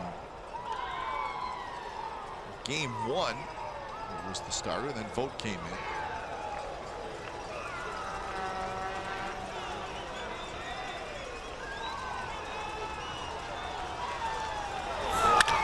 Pitch is reached for, hit towards center, and hit pretty well. Smith goes back.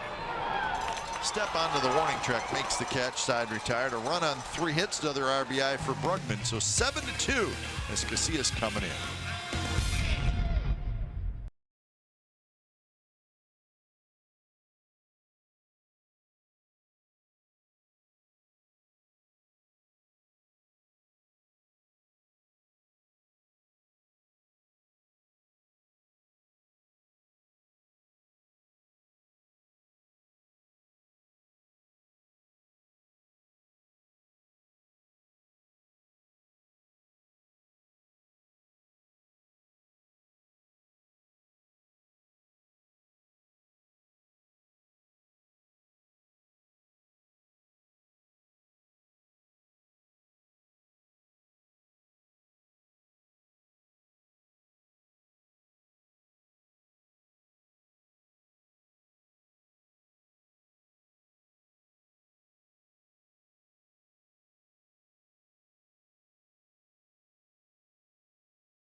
A's Baseball on NBC Sports California is brought to you by the 2017 Jeep Cherokee with an EPA estimated 30 highway miles per gallon. By Southwest, yes to low fares with nothing to hide. That's transparency. By Toyota, the full-line automaker with the longest lasting vehicles in America. Toyota, let's go places. By AAA, what does your insurance do when it's not doing insurance? It should do more. Go to AAA.com for more details. And by the all-new 2017 Chrysler Pacifica. A's fans hanging in there, and they're happy with the outcome of game 2 of this doubleheader. A's leading 7-2. They dropped game 1 6-5 in 10 innings. So Santiago Casilla comes in. He'll try to wrap it up facing Pepper. Daniel Robertson to follow, and then Taylor Featherston. So Casilla 1-2 with a 4.22 ERA. He's got 10 saves. And just make it uneventful in this inning. A quick pitch on a breaking ball. Remember the game in New York, he came in a 4-1 lead. Made it too interesting. So it'd be nice to just have a crisp 1-2-3 inning and head to the dugout with the split of a doubleheader.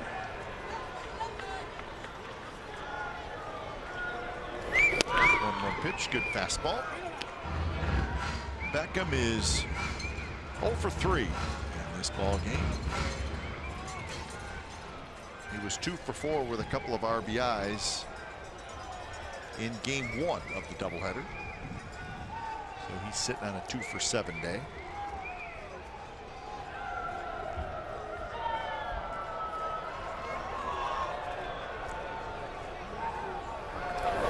Pitch, high fastball foul to the screen. And remember, tomorrow Jesse Hahn and Chris Archer. That's the pitching matchup for the final game of this series. First pitch 10:10 Pacific time tomorrow morning, actually. I was thinking you would think that today's doubleheader would have started at 1:10 local. It started at 2:10 local, and tomorrow's finale is an hour earlier. Really, a little bit. Hey, it worked. He's been watching his old teammate. That's a little shimmy, shimmy, Cocoa Pop. It did work. That Johnny Cueto look-alike? Oh, man. Check it out. Check Willie here. He comes up. And then a breaking ball. And Beckham said, "What you doing, man?" Got him, though. Whatever it takes. Here's Robertson. Pinder has it on to first, and that's 2 away here in the 9th inning.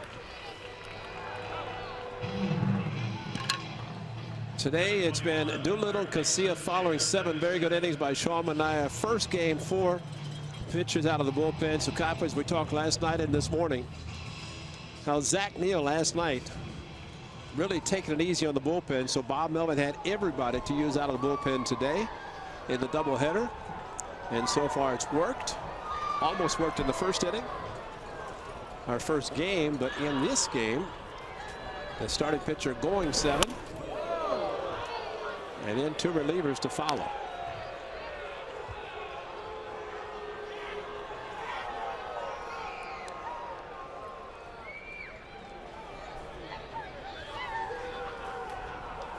Featherston uncomfortably climbs back into the batter's box.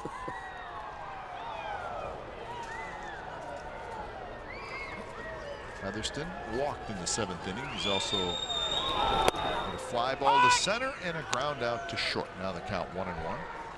Manaea, Doolittle, and now Casilla.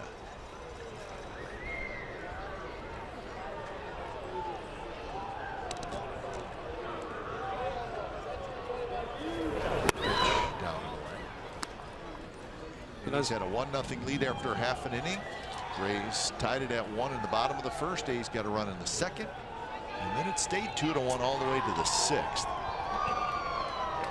A's got 3 in the 7th. That was the big inning for them to extend their lead.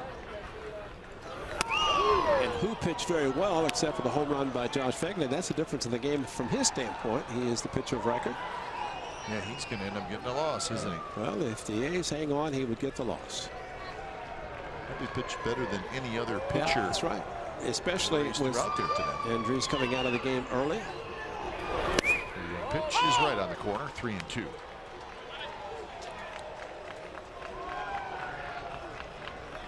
See what Willie comes up with this 3-2 pitch. It's a long day for the skipper. You know, the manager and coaching staff out here very, very early this morning.